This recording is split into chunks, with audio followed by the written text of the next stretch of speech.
ನಮಸ್ಕಾರ, ಮೆಗಾ ಸುದ್ದಿಗೆ ಸ್ವಾಗತ. ನಾನು ಪ್ರವೀಣ್ ಕುಂಬಾರ್. 2 ದಿನಗಳ ಹಿಂದೆ ಪಕ್ಕದ ರಾಜ್ಯ ಕೇರಳ ಮತ್ತು ತಮಿಳುನಾಡಿನಲ್ಲಿ ಒಂದು ಬೆಳವಣಿಗೆ ಆಗಿತ್ತು. ಕೇರಳದಲ್ಲಿ ಅಲ್ಲಿಯ ರಾಜ್ಯಪಾಲರು ಭಾಷಣ ಮಾಡುವಂಥ ಸಂದರ್ಭದಲ್ಲಿ ಕೆಲ ಪದಗಳನ್ನು ಬಿಟ್ಟಿದ್ದಾರೆ ಅಂತ ಮುಖ್ಯಮಂತ್ರಿ ಪಿಣರಾಯಿ ವಿಜಯನ್ ಆರೋಪ ಮಾಡಿದ್ರು. ಆ ವಿಚಾರಕ್ಕೆ ಸಂಬಂಧಪಟ್ಟಂತೆ ಕೇರಳದಲ್ಲಿ ಕೆಲವೊಂದಿಷ್ಟು ಬೆಳವಣಿಗೆಗಳಾಗಿತ್ತು. ರಾಜ್ಯ ಸರ್ಕಾರ ವರ್ಸಸ್ ರಾಜ್ಯಪಾಲರ ನಡುವೆ ಮಾತಿನ ಚಕಾಮಕಿ ಬೆಳವಣಿಗೆಗಳಾಗಿತ್ತು. ತಮಿಳುನಾಡಿನಲ್ಲಿ ನನ್ನ ಮೈಕನ್ನು ಪದೇ ಪದೇ ಆಫ್ ಮಾಡಿದ್ದಾರೆ. ಅದಾದ ನಂತರ ರಾಷ್ಟ್ರಗೀತೆಗೆ ಅಪಮಾನ ಮಾಡಿದ್ದಾರೆ ಮತ್ತು ಅವರು ಬರೆದುಕೊಟ್ಟಿರುವಂಥ ಭಾಷಣದಲ್ಲಿ ಕೆಲವೊಂದಿಷ್ಟು ಟೀಕಾತ್ಮಕ ಪದಗಳಿದೆ ಅನ್ನೋ ಕಾರಣಕ್ಕಾಗಿ ತಮಿಳುನಾಡಿನ ರಾಜ್ಯಪಾಲರಾದಂತಹ ರವಿಯವರು ಭಾಷಣವನ್ನು ಮಾಡದೆ ವಿಧಾನಸಭೆಯಿಂದ ನಿರ್ಗಮಿಸಿದ್ರು. ಹೀಗಾಗಿ ಅಲ್ಲಿ DMK ವರ್ಸಸ್ ಲೋಕಭವನದ ನಡುವೆ ಈ ಎಲ್ಲ ಬೆಳವಣಿಗೆಗಳಾಗಿತ್ತು. ಕರ್ನಾಟಕದಲ್ಲಿ ವಿಶೇಷ ಅಧಿವೇಶನ ಕರೆಯಲಾಗಿತ್ತು. ಏನಾಗಬಹುದು ಎನ್ನುವಂಥ ನಿರೀಕ್ಷೆಗಳು ಸಹಜವಾಗೇ ಇತ್ತು. ನಿನ್ನೆ ಬಂದಂಥ ಸುದ್ದಿಗಳ ಪ್ರಕಾರ ರಾಜ್ಯಪಾಲರು ಭಾಷಣ ಮಾಡೋದಕ್ಕೆ ಬರೋದಿಲ್ವಂತೆ, ಅವರನ್ನು ಮನವೊಲಿಸುವ ಪ್ರಯತ್ನ ಆಗ್ತಿದೆ ಅಂತೆ. ಎಲ್ಲ ಬೆಳವಣಿಗೆಗಳಾಯಿತು. ಇವೆಲ್ಲದರ ನಡುವೆ ಇವತ್ತು ರಾಜ್ಯಪಾಲರು ವಿಶೇಷ ಜಂಟಿ ಅಧಿವೇಶನಕ್ಕೆ ಬಂದರು. ಬಂದ ನಂತರ ಸರ್ಕಾರ ಬರೆದುಕೊಟ್ಟಿರುವಂಥ ಪೂರ್ತಿ ಭಾಷಣವನ್ನು ಓದಲಿಲ್ಲ. ಕೆಲವು ಪದಗಳನ್ನು 1 ನಿಮಿಷದ ಒಳಗಾಗಿಯೇ ಓದಿ ಜೈ ಹಿಂದ್ ಜೈ ಕರ್ನಾಟಕ ಅಂತ ತಮ್ಮ ಭಾಷಣವನ್ನು ಮೊಟಕುಗೊಳಿಸಿ ನಿರ್ಗಮಿಸಿಬಿಟ್ರು. ಇದಾದ ನಂತರ ಬೆಳವಣಿಗೆಗಳಾಗ್ತಾ ಇದೆ. ಆ ಮುಖಾಂತರ ರಾಜ್ಯ ಕಾಂಗ್ರೆಸ್ ಸರ್ಕಾರ ವರ್ಸಸ್ ಲೋಕಭವನ ಎನ್ನುವಂತಹ ನಿಟ್ಟಿನಲ್ಲಿ ಇದೀಗ ಚರ್ಚೆಗಳು ಆಗ್ತಾ ಇರೋದು. ಇದ್ರ ಬಗ್ಗೆ ಇವತ್ತು ಮಾತನಾಡೋದಿದೆ. ಇದೇ ಇವತ್ತಿನ ವಿಶೇಷ, ಗವರ್ನರ್ ವರ್ಸಸ್ ಸರ್ಕಾರ.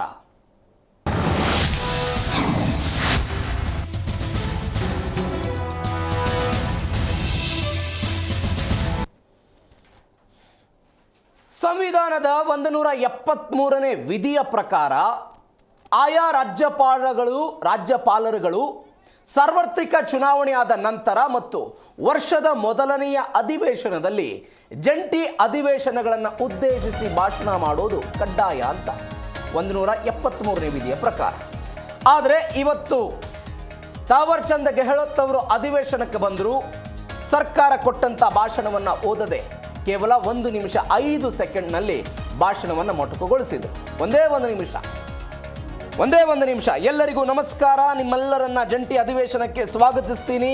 ನನ್ನ ಸರ್ಕಾರ ರಾಜ್ಯದ ಆರ್ಥಿಕ, ಸಾಮಾಜಿಕ ಮತ್ತು ಭೌತಿಕ ಅಭಿವೃದ್ಧಿಗೆ ಬದ್ಧವಾಗಿದೆ. ಜೈ ಹಿಂದ್ ಜೈ ಕರ್ನಾಟಕ ಅಂತ ಅಲ್ಲಿಂದ ನಿರ್ಗಮಿಸಿಬಿಟ್ರು. ಎಲ್ಲ ಘಟನೆಗಳಾದ ನಂತರ ಅಧಿವೇಶನದಲ್ಲಿ ಬಡಿದಾಟ. DK ಹರಿಪ್ರಸಾದ್ ಅಡ್ಡಗಟ್ಟುವ ಪ್ರಯತ್ನ ಮಾಡಿದ್ರು. ಪ್ರದೀಪ್ ಈಶ್ವರ್ ಸೇರಿದಂತೆ ಬಚ್ಚೇಗೌಡರು ಎಲ್ಲರೂ ಧಿಕ್ಕಾರಗಳನ್ನು ಕೂಗಿದ್ರು. ಶೇಮ್ ಎನ್ನುವಂಥ ಪದಗಳನ್ನು ಕೂಡ ಅಧಿವೇಶನದಲ್ಲಿ ಬಳಸಿದ್ರು. ಈ ಎಲ್ಲ ಬೆಳವಣಿಗೆಗಳಾದ ನಂತರ ಅಧಿವೇಶನದಲ್ಲಿ ಅಲ್ಲೋಲ ಕಲ್ಲೋಲ ಆಯಿತು. ಸಿದ್ದರಾಮಯ್ಯನವರು ಆಕ್ರೋಶ ಹೊರಹಾಕಿದ್ರು. ಕಾನೂನು ಮತ್ತು ಸಂಸದೀಯ ಸಚಿವ HK ಪಾಟೀಲ್ ಮಾತನಾಡಿದರು. ವಿರೋಧ ಪಕ್ಷದ ನಾಯಕರುಗಳು ಕೂಡ ಈಗಾಗಲೇ ಯಾರ್ಯಾರು ರಾಜ್ಯಪಾಲರ ಭಾಷಣಕ್ಕೆ ಅಡ್ಡಿಯನ್ನು ಮಾಡಿದ್ರು, ಅವರು ಹೋಗುವಾಗ ಅವರನ್ನು ತಳ್ಳಾಡಿದ್ರು, ನೂಕಾಡಿದ್ರು, ಅವರ ವಿರುದ್ಧ ಕ್ರಮ ಆಗಬೇಕು ಅಂತ ಸ್ಪೀಕರ್ಗೆ ಒಂದು ದೂರು ಕೊಟ್ಟರು. ಎಲ್ಲ ಬೆಳವಣಿಗೆಗಳು ನಿನ್ನೆಯಿಂದಲೇ ಕೆಲವೊಂದಿಷ್ಟು ಬೆಳವಣಿಗೆಗಳಾಗ್ತಾ ಇತ್ತು. 11 ಪ್ಯಾರಾಗಳನ್ನು ಕೈ ಬಿಡಬೇಕು ಅಂತ ಸರ್ಕಾರಕ್ಕೆ ರಾಜ್ಯಪಾಲರು ಸೂಚನೆ ಕೊಟ್ಟಿದ್ದಾರೆ ಅಂತ. ಅದಾದ ನಂತರ ಸಭಾಪತಿ Basavaraj Horatti, speaker UT Khader, HK ಪಾಟೀಲ್ರು ಎಲ್ಲರೂ ರಾಜಭವನಕ್ಕೆ ಹೋದರು ಅವರನ್ನು ಮನವೊಲಿಸಬೇಕು ಅಂತ. ಅವ್ರು ಹೇಳಿದ್ರಂತೆ 11 ಪ್ಯಾರಗಳನ್ನು ತೆಗೆದು ಬಿಡಿ ಅಂತ. ಸುತಾರಾಮ್ ಒಪ್ಪಲಿಲ್ಲ ರಾಜ್ಯ ಸರ್ಕಾರ. ಅದಾದ ನಂತರ ಏನಾಯಿತು? ಅಧಿವೇಶನಕ್ಕೆ ಬರ್ತಾರೋ ಬರಲ್ವೋ ಎಲ್ಲ ಚರ್ಚೆಗಳು. ಬರಬೇಕು ಅನ್ನೋದು ಸಂವಿಧಾನ ನಿಯಮ. ಸಾರ್ವತ್ರಿಕ ಚುನಾವಣೆ ಆದಾಗ ಮತ್ತು ವರ್ಷದ ಮೊದಲ ಅಧಿವೇಶನದಲ್ಲಿ ಅವರು ಬಂದು ಭಾಷಣ ಮಾಡಬೇಕು. ಯಾವ ಕಾರಣಕ್ಕಾಗಿ ಅಧಿವೇಶನವನ್ನು ಕರೆಯಲಾಗಿದೆ, ಇದರ ಸಮಯ ಏನಿದೆ, ಸ್ವರೂಪ ಏನಿದೆ, ಎಲ್ಲವೂ ಕೂಡ ದೃಶ್ಯದಲ್ಲಿ ನೀವು ನೋಡ್ತಾ ಇದ್ದೀರಿ. ರಾಜ್ಯಪಾಲರು ಬಂದಾಗ ಆ ಗ್ರ್ಯಾಂಡ್ ಸ್ಟೆಪ್ ತನಕ ಎಲ್ಲ ವೆಲ್ಕಮ್ ಅದ್ದೂರಿಯಾಗೇ ಇತ್ತು. ಬಸವರಾಜ ಹೊರಟ್ಟಿ, ಸ್ಪೀಕರ್ UT ಖಾದರ್, ಸಿದ್ದರಾಮಯ್ಯನವರು, HK ಪಾಟೀಲ್ ಎಲ್ಲರ ಇದ್ರು, ಸ್ವಾಗತ ಮಾಡಿದ್ರು, ಹೋದ್ರು. ಎಲ್ಲರ ನಿರೀಕ್ಷೆ ಇತ್ತು ರಾಜ್ಯಪಾಲರು ಭಾಷಣವನ್ನು ಮಾಡಿಬಿಡ್ತಾರಾ ಏನು ಎತ್ತ ಅಂತ.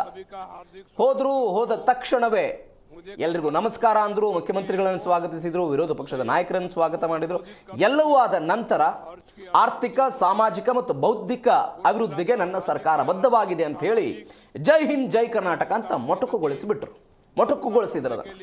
ಯಾವ ಕಾರಣಕ್ಕಾಗಿ ಅಧಿವೇಶನವನ್ನು ಕರೆಯಲಾಗಿದೆ? ಮಹಾತ್ಮ ಗಾಂಧಿ ಉದ್ಯೋಗ ಖಾತ್ರಿ ಯೋಜನೆಯ ಹೆಸರನ್ನ ಕೇಂದ್ರ ಸರ್ಕಾರ VBG ರಾಮ್ಜಿ 2025 ಅಂತ ಬದಲಾವಣೆ ಮಾಡಿದ್ದಕ್ಕೆ ವಿಶೇಷ ಅಧಿವೇಶನವನ್ನು ಕರೆಯಲಾಗಿತ್ತು. ಅವರಿಗೆ ಕೊಟ್ಟಿರುವಂತಹ ಭಾಷಣದ ಪ್ರತಿಯಲ್ಲಿ 2ನೇ ಪುಟದಿಂದ ಹಿಡಿದು 6ನೇ ಪುಟದ ತನಕವೂ ಕೂಡ 7-8 ಅಂಶಗಳು ಕೇಂದ್ರ ಸರ್ಕಾರದ ವಿರುದ್ಧ ಟೀಕೆ ಟಿಪ್ಪಣಿಗಳು ಇತ್ತಂತೆ. ಭ್ರಷ್ಟಾಚಾರ ಆಗ್ತಾ ಇದೆ, ಸಂಪತ್ತಿನ ಹಂಚಿಕೆ ವಿಚಾರಕ್ಕೆ ಸಂಬಂಧಪಟ್ಟಂತೆ ಕೆಲವೊಂದಿಷ್ಟು ಪಾಯಿಂಟ್ಸ್ಗಳಿದೆ ಅಂತೆ ಭಾಷಣದಲ್ಲಿ. ಹೀಗಾಗಿ ನಾನು ಅದನ್ನು ಓದೋದಿಲ್ಲ ಅಂತ ರಾಜ್ಯಪಾಲರು. ಯಾಕೆ?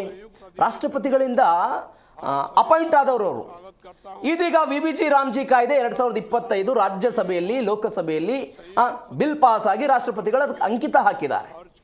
ಅದನ್ನ ಇವರು ಖಂಡಿಸಬೇಕು ಅನ್ನೋದು. ಸಾಮಾನ್ಯವಾಗಿ ಏನಾಗುತ್ತೆ, ಇಂಥ ಘಟನೆಗಳು ಕರ್ನಾಟಕದಲ್ಲಿ 2 ಬಾರಿ ಆಗಿದೆ. ಆದರೆ ಈ ರೀತಿಯಾಗಿ ಕೇಂದ್ರ ಮತ್ತು ರಾಜ್ಯದ ನಡುವೆ ತಿಕ್ಕಾಟ ಆಗಿರಲಿಲ್ಲ. 1998 ಮತ್ತು ಯಡಿಯೂರಪ್ಪನವರು ಒಂದ್ಸರಿ ಮುಖ್ಯಮಂತ್ರಿ ಆಗಿದ್ದಾಗ ಹಂಸರಾಜ್ ಭಾರದ್ವಾಜ್ ಕರ್ನಾಟಕದ ರಾಜ್ಯಪಾಲರಾಗಿದ್ದರು. ಬೇರೆ ಬೇರೆ ಕಾರಣಗಳಿಗಾಗಿ ಅವತ್ತು ಹೀಗೆ ಮೊಟಕುಗೊಂಡು ರಾಜ್ಯಪಾಲರು ತಮ್ಮ ಭಾಷಣವನ್ನು ಮಾಡದೆ ಹೊರ ಹೋಗಿದ್ದು ಕೂಡ ಇದೆ. ಹಾಗಾದರೆ ವಿಧಿಗಳೇನು ಹೇಳುತ್ತೆ? ಸಿದ್ದರಾಮಯ್ಯನವರು ಮಾತನಾಡ್ತಾ ಹೇಳ್ತಾ ಇದ್ರು, ಅವರು ಮಾಡಬೇಕಾಗಿದ್ದು ಕರ್ತವ್ಯ ಆಗಿತ್ತು, ಮಾಡಬೇಕಾಗಿತ್ತು, ಕೇಂದ್ರ ಸರ್ಕಾರ ಇವರಿಗೆ ಬರೆದು ಕೊಟ್ಟಿತ್ತು, ಅವರಂತೆ ಇವರು ಭಾಷಣ ಮಾಡಿದ್ರು ಅಂತ ಸಿದ್ದರಾಮಯ್ಯನವರು ಟೀಕೆ. प्रतिबद्ध है। मैं राज्य विधानमंडल के संयुक्त अधिवेशन में आप सभी का हार्दिक स्वागत करता हूं। मुझे कर्नाटक विधानमंडल के एक और संयुक्त सत्र को संबोधित करते हुए हर्ष की अनुभूति हो रही है। कुल मिलाकर राज्य की आर्थिक, सामाजिक और भौतिक विकास की गति 2 गुना करने के लिए मेरी सरकार पूरी तरह प्रतिबद्ध है। जय कर्नाटक। ವರ್ಷದ ಆರಂಭದಲ್ಲಿ ಜಂಟಿ ಅಧಿವೇಶನ ಸೇರಿದಾಗ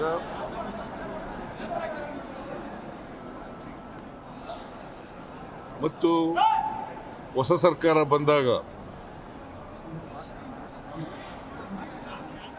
ಜಂಟಿ ಅಧಿವೇಶನ ಉದ್ದೇಶಿಸಿ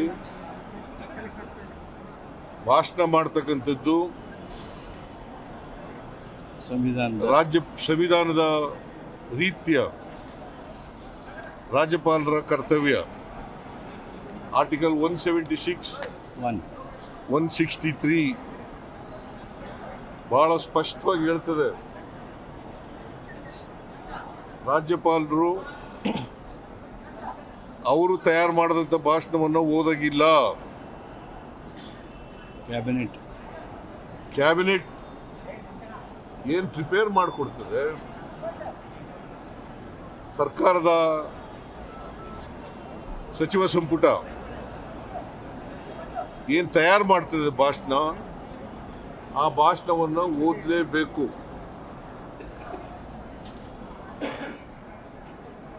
ಇವತ್ತು ಜಂಟಿ ಅಧಿವೇಶನ ಕರೆಯಲಾಗಿದೆ.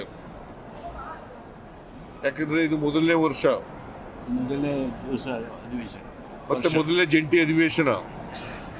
ಹಳ್ಳಿಗಾಡಿನಲ್ಲಿ ಇರ್ತಕ್ಕಂಥ ಬಡ ಕಾರ್ಮಿಕರಿಗೆ ವರ್ಷದಲ್ಲಿ 100 ದಿನಗಳ ಕಾಲ, ಕನಿಷ್ಠ 100 ದಿನಗಳ ಕಾಲ ಉದ್ಯೋಗವನ್ನು ಕೊಡಬೇಕು ಅಂತಕ್ಕಂಥ ಉದ್ದೇಶದಿಂದ ಇದರಲ್ಲಿ ದಲಿತರು, ಕಾರ್ಮಿಕರು ಮತ್ತು ಮಹಿಳೆಯರು, ಸಣ್ಣ ರೈತರು ಇದರಲ್ಲಿದ್ದಾರೆ. ಈ ಉದ್ಯೋಗ ಪಡ್ಕೊಳ್ತಕ್ಕಂಥ ಕೆಟಗರಿನಲ್ಲಿ ಇವರೆಲ್ಲರೂ ಕೂಡ ಇರ್ತಕ್ಕಂಥ ಇದು ವಿಶೇಷವಾಗಿ 53% ಮಹಿಳೆಯರಿದ್ದಾರೆ, 28% ದಲಿತರಿದ್ದಾರೆ. ಇವ್ರಿಗೆ ಉದ್ಯೋಗ ಕೊಡ್ತೀವಿ ಅಂತಕ್ಕಂಥ ಖಾತ್ರಿ ಇಲ್ಲ. ಅವರು ಕೇಳಿದ ಜಾಗದಲ್ಲಿ, ಅವ್ರ ಊರಿನಲ್ಲೇ ಅಥವಾ ಅವ್ರ ಜಮೀನುಗಳಲ್ಲೇ, ಸಣ್ಣ ರೈತರಾದರೆ ಅವ್ರ ಜಮೀನುಗಳಲ್ಲೇ ಅವರು ಕೆಲಸ ಮಾಡ್ಬೋದಾಗಿತ್ತು. ಇದನ್ನ ರದ್ದು ಮಾಡಿದ್ದಾರೆ. ಯಾಕಂತಂದ್ರೆ ಈಗಿನ ವಿಬಿಜಿ ರಾಮ್ಜಿ ಕಾಯ್ದೆನಲ್ಲಿ ಕೇಂದ್ರ ಸರ್ಕಾರ ತೀರ್ಮಾನ ಮಾಡಬೇಕು. ಕೇಂದ್ರ ಸರ್ಕಾರ ಎಲ್ಲಿ ಕೆಲಸ ಮಾಡಬೇಕು ಅಂತಂದ್ರೆ ಅಲ್ಲಿ ಮಾಡಬೇಕು.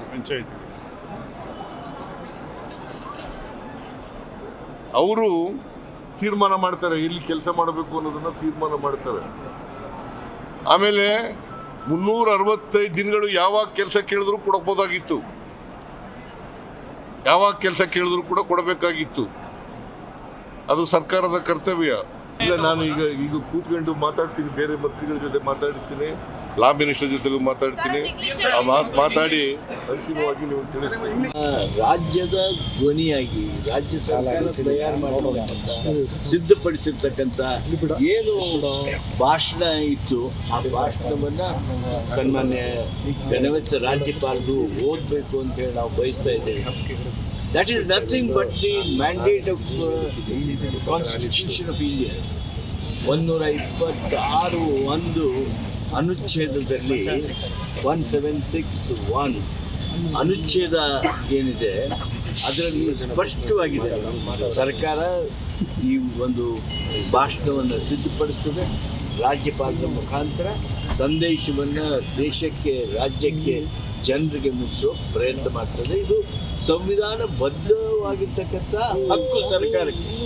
ಆ ಹಕ್ಕು ಮೊಟಕುಗೊಳಿಸೋದಕ್ಕೆ ಯಾವುದೇ ಕಾರಣಕ್ಕೆ ಅವಕಾಶ ಇಲ್ಲ. ಆದ್ದರಿಂದ ಅವರು ಏನು ಕೆಲವು ರಿಸರ್ವೇಷನ್ಸ್ ಶಬ್ದ ಪಬ್ದದ ಬಗ್ಗೆ ಅವರು ನಮ್ಮ ಜೊತೆಗೆ ಚರ್ಚೆ ಮಾಡ್ತಿದ್ರು, ಅವನ್ನ ತಿದ್ದುಪಡಿ ಮಾಡ್ತಕ್ಕಂಥದ್ದನ್ನು ಇವತ್ತು ಮಾಡಿರ್ತಕ್ಕಂಥ ಗವರ್ನರ್ ಅವ್ರು ರಾಜ್ಯಪಾಲರು ಮಾಡಿದ್ದಾರೆ ಏನು ಅಂತ ಹೇಳಿದ್ರೆ, ನಾಗ್ಪುರ್ ಯೂನಿವರ್ಸಿಟಿಯಿಂದ ಬಂದಿರತಕ್ಕಂಥ 2 ಅಕ್ಷರವನ್ನು ಓದಿ ಇಡೀ ಕರ್ನಾಟಕ ರಾಜ್ಯಕ್ಕೆ, ರಾಜ್ಯದ ಜನತೆಗೆ ಅಪಮಾನ ಮಾಡಿದ್ದಾರೆ.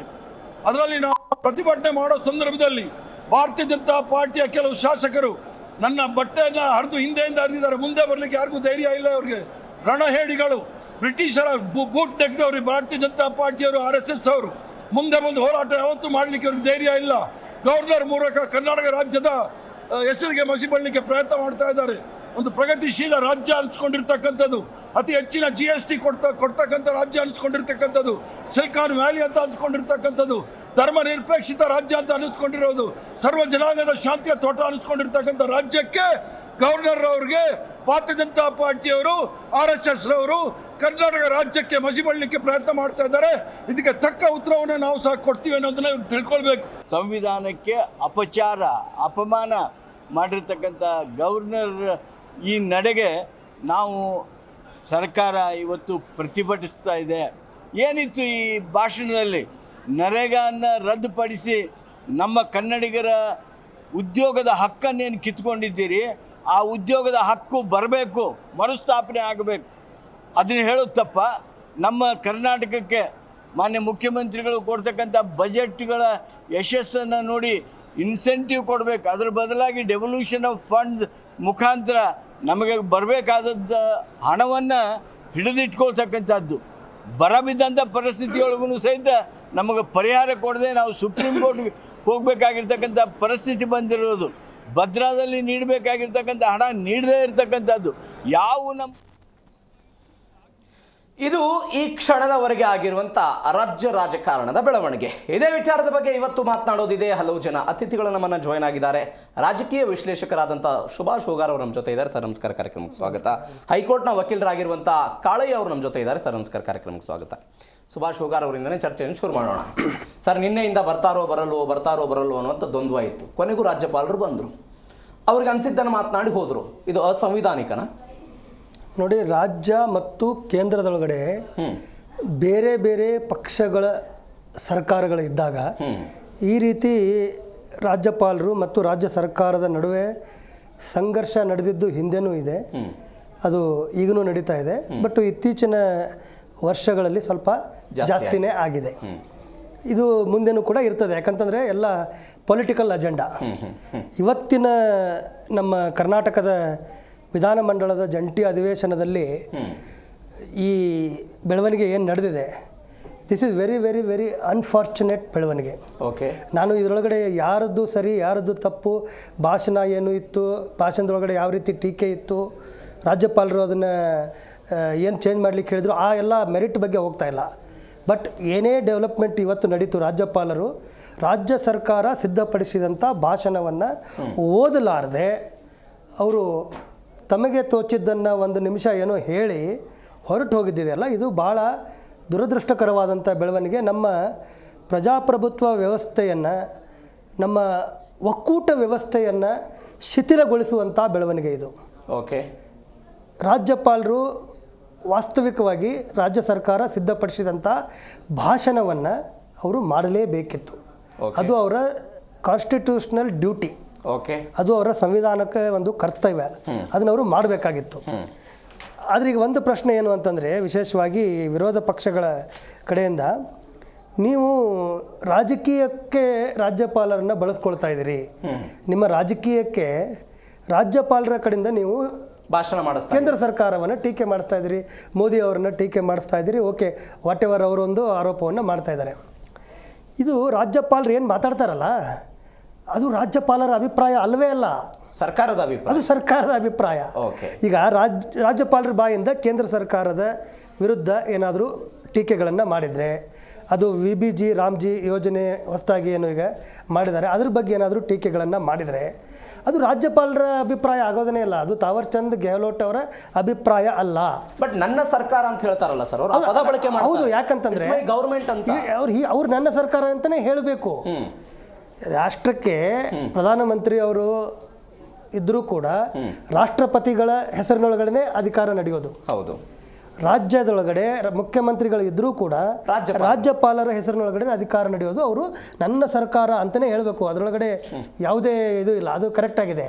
ಅವರು ಆದರೆ ಇಡೀ ಇದು ಸಂವಿಧಾನದೊಳಗೂ ಆಯಿತು, ಎಲ್ಲರಿಗೂ ಗೊತ್ತಿರುವಂಥ ವಿಚಾರ. ರಾಜ್ಯಪಾಲರು ನನ್ನ ಸರ್ಕಾರ ಅಂತ ಹೇಳಿದರೂ ಕೂಡ ಅದು ಆ ಸರ್ಕಾರದ ಅಭಿಪ್ರಾಯ ಹೊರತು ರಾಜ್ಯಪಾಲರ ಅಭಿಪ್ರಾಯ ಅಲ್ಲ ಅಂತ ಎಲ್ಲರಿಗೂ ಗೊತ್ತಿದೆ. ಓಕೆ. ರಾಜ್ಯಪಾಲರು ಸಿದ್ಧಪಡಿಸ್ಕೊಟ್ಟಂಥ ಭಾಷಣವನ್ನು ಮಾತ್ರ ಓದೋದು, ಅದಾದರೂ ಡ್ಯೂಟಿ, ಆದರೆ ಅವರು ಮಾಡಬೇಕಾಗಿತ್ತು. ಆದರೆ ಇವತ್ತು ಅದು ಮಾಡದೇ ಇರೋದ್ರ ಮೂಲಕ ಒಂದು ಕಾನ್ಸ್ಟಿಟ್ಯೂಷನಲ್ ಡ್ಯೂಟಿಯನ್ನು, ತಮ್ಮ ಡ್ಯೂಟಿಯನ್ನು ಅವರು ನಿರ್ವಹಿಸಲಿಲ್ಲ ಓಕೆ ಅಂತ ಮೇಲ್ನೋಟಕ್ಕೆ ಅನಿಸ್ತದೆ. ಅದರ ಒಳಗಡೆ ಹೋದಾಗ, ಡೀಟೇಲ್ಸ್ಗೆ ಹೋದಾಗ ಅವರು ಯಾವ ಕಾರಣಕ್ಕೆ ಏನು ರೀಸನ್ಗಳನ್ನು ಕೊಟ್ಟರು, ವಿರೋಧ ಪಕ್ಷಗಳು ಏನು ಹೇಳ್ತಾ ಇದೆ, ಇದೆಲ್ಲ ವಿಚಾರಗಳನ್ನು ನೋಡಿದಾಗ ನಮಗೆ ಬೇರೆ ಬೇರೆ ಸಂಗತಿಗಳು ಕೂಡ ಬರ್ಬೋದು ಚರ್ಚೆಗೆ. ಆದರೆ ಮೇಲ್ನೋಟಕ್ಕೆ ನಾವು ಒಂದೇ ಲೈನಲ್ಲಿ ಹೇಳೋದಾದರೆ ಅದು ಅವರ ಕಾನ್ಸ್ಟಿಟ್ಯೂಷನಲ್ ಡ್ಯೂಟಿ ಆಗಿತ್ತು. ಓಕೆ. ಅವರು ತಮ್ಮ ಡ್ಯೂಟಿಯನ್ನು ಮಾಡಲಿಲ್ಲ ಓಕೆ ಅಂತ ಸ್ಪಷ್ಟವಾಗಿ ಹೇಳಲೇಬೇಕಾಗುತ್ತೆ. ಓಕೆ, ಬರ್ತೀನಿ ಸರ್. ನಿಮ್ಮದೊಂದು ರಿಯಾಕ್ಷನ್ನು. 176 ಸಬ್ ಕ್ಲಾಸ್ 1 ಪ್ರಕಾರ ಭಾಷಣ ಮಾಡೋದು ರಾಜ್ಯಪಾಲರ ಕರ್ತವ್ಯ. ಇಟ್ಸ್ ಸಂವಿಧಾನಾತ್ಮಕವಾಗಿ ಅವ್ರು ಮಾಡಬೇಕಾಗಿದ್ದ ನಿಯಮ. ಬಟ್ ಇದನ್ನೇ ಮಾಡಬೇಕು, ಸರ್ಕಾರ ಕೊಟ್ಟಿದ್ದನ್ನೇ ಪೂರ್ತಿಯಾಗಿ ಓದಬೇಕು ಅನ್ನೋದೇನಾದ್ರೂ ನಿಯಮ ಇದೆಯಾ? ಇಲ್ಲ, ಆ ಥರ ನಿಯಮ ಎಲ್ಲೂ ಇಲ್ಲ. ಆದರೆ ನಾನು ಅದಕ್ಕಿಂತ ಮೊದಲಾಗಿ, ನಿಮ್ಮ ಪ್ರಶ್ನೆಗಿಂತ ಮೊದಲಾಗಿ ಒಂದು ಮಾತು ಹೇಳ್ತೇನೆ. ಯಾವುದೇ ಸರ್ಕಾರ ಆಗಿರಲಿ, ಕೇಂದ್ರ ಸರ್ಕಾರನೇ ಆಗಿರಲಿ, ನಾವು ಬಾಬಾ ಸಾಹೇಬ್ ಅಂಬೇಡ್ಕರ್ ಬರೆದಂಥ ಸಂವಿಧಾನ, ಆ ಸಂವಿಧಾನದ ಮೌಲ್ಯಗಳನ್ನ ನಾವು ಕಾಪಾಡಿಕೊಳ್ಳೋದು ನಮ್ಮ ಆದ್ಯ ಕರ್ತವ್ಯಗಳು. ರಾಜ್ಯಪಾಲರು ಇರ್ಬೋದು, ಸರ್ಕಾರನೇ ಇರ್ಬೋದು, ಅಥವಾ ವಿರೋಧ ಪಕ್ಷನೇ ಇರ್ಬೋದು. ಓಕೆ. ಜೊತೆಗೆ ಕೇಂದ್ರ ಸರ್ಕಾರನೂ ಇರ್ಬೋದು, ಜೊತೆಗೆ ಅಲ್ಲಿ ಮಾನ್ಯ ಪ್ರೆಸಿಡೆಂಟ್ ಅವರು, ಆನಬಲ್ ಪ್ರೆಸಿಡೆಂಟ್ ಅವರು ಇರ್ಬೋದು. ಯಾಕಂದರೆ ಒಂದು ಚೌಕಟ್ಟಲ್ಲಿ ಕೆಲಸ ಮಾಡ್ತಾ ಇರೋದು. ಇಲ್ಲಿ ಯಾರಿಗೋಸ್ಕರ ಮಾಡ್ತಾರೆ? ಪ್ರಜೆಗಳಿಗೋಸ್ಕರ ಮಾಡ್ತಾ ಇರೋದು, ಕರೆಕ್ಟು, ಉನ್ನತಿಗೋಸ್ಕರ ಮಾಡ್ತಾ ಇರೋದು. ನಾವು ಆ ನಿಟ್ಟಿನಲ್ಲಿ ತೊಗೊಂಡಾಗ ನಾವಿಲ್ಲಿ ರಾಜ್ಯಪಾಲರು ಏನು ಕೊಟ್ಟರು, ನಿಮಗೆ ಏನೋ ಒಂದು ಸಬ್ಜೆಕ್ಟ್ ಇವತ್ತು 176 ಕ್ಲಾಸ್ 1ನಲ್ಲಿ ನಿಮಗೆ ಭಾಷಣ ಮಾಡೋಕ್ಕೆ ಅವಕಾಶ ಇದೆ, ಮೊದಲ ಅಧಿವೇಶನ ಮಾಡಬೇಕು ಅಂತ ಹೇಳಿದ್ರು. ಆಯಿತು, ಬಂದರು. ಅವ್ರು ಏನು ಹೇಳ್ದೇ ಬರ್ಬೋದಾಯಿತು ಸೆಷನ್ಗೆ. ಈ ಥರ ನೀವು ಪ್ಯಾರಾಗಳನ್ನು ತೆಗೀರಿ, ಆ ಥರ ಏನು ಹೇಳ್ದೇ ಬರ್ಬೋದಾಯಿತು. ಓಕೆ. ಅದನ್ನು ನಾನೊಂದು ಕೇಸ್ನಲ್ಲಿ ಹೇಳ್ತೀನಿ ನಿಮಗೆ. ಇಲ್ಲಿ Yogendra Singhu versus Punjab, state of Punjab ಕೇಸಲ್ಲಿ 1967ರಲ್ಲೇ ಸಂವಿಧಾನ ಅವಶ್ಯಕತೆಗಳನ್ನು ಪೂರೈಸಲಾಗಿದೆ ಮತ್ತು ಪರಿಗಣಿಸಲು ಭಾಷಣದ ಭಾಗಶಃ ಓದುವಿಕೆ ಸಾಕು ಎಂದು ನ್ಯಾಯಾಲಯ ತೀರ್ಪು ಹೇಳಿದೆ. ಅಂದರೆ ನಿಮ್ಮಲ್ಲಿ ಕೆಲವು ಭಾಗಶಃ ತೆಗೆದು ಹೇಳ್ಬೋದು ಅಂತ ಕೋರ್ಟೇ ಆದೇಶ ನೀಡಿದೆ. ಓಕೆ. ಅದು ಆಲ್ರೆಡಿ 1967ರಲ್ಲೇ ಇದೆ ಅದು ನಿಮಗೆ. ಓಕೆ. ಈಗ ನೀವು ಹೇಳಿದ 176 ಬಗ್ಗೆ ಮಾತಾಡೋದಲ್ಲ, ಅದು ಅಂದುಲ್ ಗೋಪುರ್ ಜುಬಿವುಲಾ ಪ್ರಕರಣ. ಹೌದು. ಅದು ಸ್ಟೇಟ್ ಆಫ್ ವೆಸ್ಟ್ ಬೆಂಗಾಲ್. ಹೌದು. ಆ ಕೇಸಲ್ಲಿ 176 ಬಗ್ಗೆ ನೀವು ಭಾಷಣ ಮಾಡಬೇಕು, ಹಂಗಂತ ಕರ್ತವ್ಯ ನೀವು ನಿರಾಕರಿಸುವಂತಿಲ್ಲ ಅಂತ ಅಲ್ಲೇ ಆಲ್ರೆಡಿ ಹೇಳಿದೆ. ಓಕೆ. ಹಿಂದೆನೇ ಅದಕ್ಕೆ ಅವ್ರಿಗೂ ಗೊತ್ತು, ಎಲ್ಲರಿಗೂ ಗೊತ್ತಿರುತ್ತೆ. ಕಾನೂನು ಇಟ್ಕೊಳ್ದೆ ರಾಜ್ಯಪಾಲರು ಆಗಲಿ, ಸರ್ಕಾರ ಆಗಲಿ, ಮತ್ತೊಬ್ರು ಯಾರು ಸಲಹೆಗಾರಾಗಲಿ ಇಲ್ಲದೆ ಏನು ಮಾಡೋಕ್ಕೆ ಹೊರಡಲ್ಲ. ನನಗೆ ಗೊತ್ತಿರೋ ಪ್ರಕಾರ ನಾನು ಕಾನೂನು ತಿಳಿದು ಹೇಳ್ತಾ ಇರೋದು ಸ್ವಲ್ಪ. ಈಗ ಆ ಥರ ಎಲ್ಲ ಇದ್ದಾಗ ಅದನ್ನು ನಾವೇನು ಮಾಡ್ತೀವಿ ಅಂದರೆ, ಎಲ್ಲೋ ಒಂದು ಕಡೆ ನಾನು ಸರ್ಕಾರದ ಪರವಾಗಿ ಮಾತಾಡ್ತೀನೋ ವಿರೋಧ ಅದ್ರ ಮಧ್ಯೆ ಬರಲ್ಲ. ಇಲ್ಲಿ ಒಂದು ತಿಳಿಸಿ ಮಾಡೋವಂಥದ್ದು ಏನಾಗುತ್ತೆ ಅಂದರೆ, ಅಲ್ಲಿ ಏನೋ ನನ್ನ ಒಂದು ಇಮೇಜ್ ಗೊತ್ತಾಗಬೇಕು. ಒಬ್ಬ ರಾಜ್ಯಪಾಲರಾಗಿ ನಾನು ಈ ಥರ ಕರ್ತವ್ಯ ನಿರ್ವಹಿಸ್ತಾ ಇದ್ದೀನಿ ಅಂತ ಹೇಳಿ ನಾನು ಫೋಕಸ್ ಮಾಡ್ಕೋಬೇಕು. ಬಟ್ ಒಂದು ಬೆಳವಣಿಗೆ ಸರ್, ನೀವು ಹೇಳ್ತಾ ಇರೋದಕ್ಕೆ ಒಂದು ಆಕ್ಷೇಪ ಇದೆ. ರಾಜ್ಯಪಾಲರು 11 ಪ್ಯಾರಾಗಳನ್ನು ತೆರೀಬೇಕು ಅಂತ ಸರ್ಕಾರದ ಮುಖ್ಯ ಕಾರ್ಯದರ್ಶಿಗೆ ಪತ್ರವನ್ನು ಬರೆದು ಹೇಳಿದಾಗ ಸಿದ್ದರಾಮಯ್ಯನವರು ಎಲ್ಲರೂ ಚರ್ಚೆ ಮಾಡಿ 2 ಪದಗಳನ್ನು ನಾವು ಕೈ ಬಿಡ್ತೀವಿ ಅಂತ ಒಪ್ಕೊಂಡಿದ್ದಾರೆ. ನಿರೀಕ್ಷೆ ಇರ್ಬೋದು ರಾಜ್ಯಪಾಲರಿಗೆ, ಈ ಪ್ಯಾರಾಗಳನ್ನು ಕೈ ಬಿಡ್ಬೋದು ಅನ್ನುವಂಥ ನಿರೀಕ್ಷೆ ರಾಜ್ಯಪಾಲರಿಗೆ ಇರ್ಬೋದಲ್ವಾ ಅಂತ. ಇದು ಬರ್ಬೋದು. ಮತ್ತು ಈಗ ನಾವು ಇದನ್ನ ಹೇಳಿದ್ವಿ, ಇನ್ನೊಂದು ಬರ್ತೀನಿ. ಈಗ ಅವರಿಷ್ಟು ಪ್ಯಾರ ತೆಗೀರಿ ಅಂತ ಹೇಳಿದ್ರು, ಓಲಿ ಅದು ಬೇಡ 2 ತೆಗಿತೀನಿ ಅಂತ ಹೇಳಿದ್ರು. ಬಂದು ಅಷ್ಟು ಬಿಟ್ಟೆ ಓದ್ಬೋದಾಯ್ತಲ್ಲ, ಮಿಕ್ಕದೆಲ್ಲ ಇಟ್ಕೊಂಡು ಓದ್ಬೋದಾಯ್ತಲ್ಲ ಆರಾಮಾಗೆ. ಈಗ ಅವ್ರಿಗೆ ಗೊತ್ತು, ಅಲ್ಲೇನ ಇಮಿಡಿಯೇಟ್ಲಿ ಅವ್ರನ್ನ ಬಂದು ಟಿಕ್ ಮಾಡ್ಕೊಂಡು ಮಿಕ್ತು ಹೇಳ್ಬೋದಾಯ್ತಲ್ಲ ಸರ್, ಓದ್ಕೊಂಡು ಹೋಗ್ಬೋದಾಯ್ತಲ್ಲ. ಬೇರೆ 3 ಮಾತು ಮುಗಿಸುವಂಥ ಭಾಷಣ ಏನಿರ್ಲಿವಲ್ಲ. ಎಸ್ ಸರ್, ಬರ್ತೀನಿ ಸರ್, ಮಾತನಾಡೋಣ. ಸುಭಾಷ್ ಸರ್, ನೀವು ಹೇಳ್ತಾ ಇದ್ರಿ ಮಾತನಾಡ್ಬೇಕಾಯ್ತು ಗವರ್ನರ್ ಏನಾಗ್ತಿತ್ತು ಅಂತ. ಆರ್ಟಿಕಲ್ ಸಿದ್ದರಾಮಯ್ಯನವರು ಕೂಡ ಇದನ್ನು ಕೋಟ್ ಮಾಡಿದ್ದಾರೆ. ಆರ್ಟಿಕಲ್ 163 ಪ್ರಕಾರ ಒಬ್ಬ ರಾಜ್ಯಪಾಲರಾದವರು aid and advice of the cabinet ಏನಿರುತ್ತೆ ಅದರಂತೆ ಅವ್ರು ನಡೆದುಕೊಳ್ಬೇಕು ಅನ್ನೋದು ನಿಯಮ. 163 ಪ್ರಕಾರ ಸಚಿವ ಸಂಪುಟ ಈ ಭಾಷಣವನ್ನು ಅನುಮೋದನೆ ಮಾಡಿತ್ತು, ಅವರು ಯಥಾವತ್ತಾಗಿ ಬಂದು ಓದಬೇಕಾಗಿತ್ತು ಅನ್ನೋದು ಕಾಂಗ್ರೆಸ್ನವರ ವಾದ ಮತ್ತು ಸಿದ್ದರಾಮಯ್ಯನವರ ವಾದ ಕೂಡ ಆಗಿದೆ. ಅದೇ 163ಯಲ್ಲಿ ಹೇಳುತ್ತೆ ರಾಜ್ಯಪಾಲರು ತಮ್ಮ ವಿವೇಚನೆಯನ್ನು ಬಳಸಬಹುದು, ತಮ್ಮ ವಿವೇಚನಾ ಅಧಿಕಾರವನ್ನು ಬಳಸಿ ಇವೆಲ್ಲವನ್ನು ಪ್ರೊಸೀಡ್ ಮಾಡಬಹುದು ಅಂತ. ಫಾರ್ ಎಕ್ಸಾಂಪಲ್ ಸರ್, ಸಿದ್ದರಾಮಯ್ಯನವರ ವಿರುದ್ಧ ಒಂದು ಮೂಡಾ ಪ್ರಕರಣ ಬಂದಿತ್ತು, ಅದನ್ನು ಪ್ರಾಸಿಕ್ಯೂಷನಿಗೆ ಕೊಡಬೇಕೋ ಬೇಡೋ ಅನ್ನುವಂಥ ಚರ್ಚೆ ಇತ್ತು. ಹೈಕೋರ್ಟ್ನಲ್ಲೂ ಕೂಡ ವಿಚಾರಣೆ ಆಯಿತು. ಅವತ್ತು ಸಚಿವ ಸಂಪುಟ ಸಭೆ ತೀರ್ಮಾನ ಮಾಡಿತ್ತು ಯಾವುದೇ ಕಾರಣಕ್ಕೂ ಸಿದ್ದರಾಮಯ್ಯನವರ ಮೂಡಾ ಪ್ರಕರಣವನ್ನು ಪ್ರಾಸಿಕ್ಯೂಷನಿಗೆ ಕೊಡಬಾರ್ದು ಅಂತ. ಬಟ್ ಇದೇ ತಾವರ್ಚಂದ್ ಗೆಹ್ಲೋಟ್ ಅವರು ತಮ್ಮ ವಿವೇಚನೆಯನ್ನು ಬಳಸಿ ಅದನ್ನು ಪ್ರಾಸಿಕ್ಯೂಷನ್ಗೆ ಕೊಟ್ಟಿದ್ದನ್ನು ನಾವು ಗಮನಿಸಿದ್ದೀವಿ. ಅವತ್ತವರು ಸಚಿವ ಸಂಪುಟ ಸಭೆ ತೆಗೆದುಕೊಂಡಿರುವ ನಿರ್ಣಯದ ವಿರುದ್ಧ ಹೋದರು. ಇವತ್ತು ಕೂಡ ಅವರ ವಿವೇಚನೆ ಬಳಸಿರ್ಬೋದು, ಅವರು ವಿವೇಚನೆ ಬಳಸಿರ್ಬೋದು ಅನ್ನೋದು ನನ್ನ ವಾದ. ಅವಕಾಶ ಇದೆ ಅಲ್ಲ ರಾಜ್ಯಪಾಲರಿಗೆ? ಅಲ್ಲ, ಕರೆಕ್ಟು, ವಿವೇಚನೆ ಅವರು ಬಳಸಿರ್ಬೋದು. ಬಟ್ ಏನಂದರೆ 2ನೇ ಪ್ಯಾರಾದಿಂದ 2ನೇ ಪೇಜಿಂದ ಹೌದು 11ನೇ ಪೇಜ್ವರೆಗೂ ಕೂಡ ಕೇಂದ್ರ ಸರ್ಕಾರದ ವಿರುದ್ಧ ಟೀಕೆಗಳನ್ನು ಮಾಡಿದೆ ಅಂತ.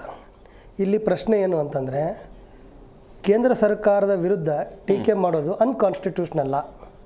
ಓಕೆ, ಕೇಂದ್ರ ಸರ್ಕಾರದ ವಿರುದ್ಧ ಟೀಕೆ ಮಾಡೋದು ಅದೊಂದು ಅನ್ಕಾನ್ಸ್ಟಿಟ್ಯೂಷನಲ್ ವಿಚಾರನ ಅಂತ ನನ್ನ ಪ್ರಶ್ನೆ. ಆಕ್ಷೇಪಾರ್ಹ ಪದಗಳಿವೆ ಅಂತ ರಾಜ್ಯಪಾಲರು. ಆಕ್ಷೇಪಾರ್ಹ ಪದಗಳು ಏನು? ಅದು ಈಗ ಬುಕ್ಲೆಟ್ ಕೂಡ ಎಲ್ಲರಿಗೂ ಬಂದಿದೆ, ಸಿಕ್ಕಿದೆ. ನನ್ನ ಪ್ರಕಾರ, ನನ್ನ ಸೀಮಿತ ತಿಳುವಳಿಕೆಯ ಪ್ರಕಾರ ಅದು ಅನ್ಕಾನ್ಸ್ಟಿಟ್ಯೂಷನಲ್ ಏನಾದರೂ ನಡೀತಾ ಇದ್ದರೆ, ಸಂವಿಧಾನ ವಿರೋಧಿ, ಸಂವಿಧಾನ ಬಾಹಿರವಾದಂಥ ವಿಚಾರಗಳು ಅಥವಾ ಅನ್ಪಾರ್ಲಿಮೆಂಟ್ರಿ ಶಬ್ದಗಳು, ಪದಗಳ ಬಳಕೆ ಏನಾದರೂ ಆಗಿದ್ದರೆ, ಆ ಥರದ ವಿಚಾರಗಳು ಬಂದಾಗ ರಾಜ್ಯಪಾಲರು ಅದನ್ನು ಓದಲ್ಲ ಅಂತ ಹೇಳ್ಬೋದು, ಓದದೇ ಇರ್ಬೋದು, ಇದನ್ನು ಮಾಡ್ಬೋದು, ವಿವೇಚನೆ ಬಳಸ್ಬೋದು, ಎಲ್ಲ ಮಾಡ್ಬೋದು. ಈಗ ಇಲ್ಲಿರುವಂಥ ವಿಚಾರ ಇದು ಕಂಪ್ಲೀಟಾಗಿ ಒಂದು ಪಾಲಿಸಿ ವಿಚಾರದ ಬಗ್ಗೆ ಚರ್ಚೆ ನಡೀತಾ ಇದೆ.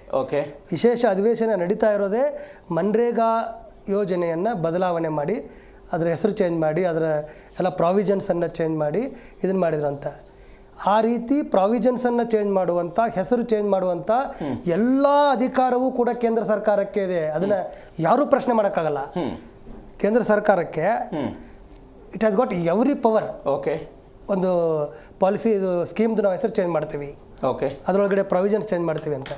ಅದೇ ರೀತಿ ಕೇಂದ್ರ ಸರ್ಕಾರ ಮಾಡಿರೋದನ್ನು ಟೀಕೆ ಮಾಡುವಂಥ ಅಧಿಕಾರನೂ ಕೂಡ ಎಲ್ಲರಿಗೂ ಇದೆ.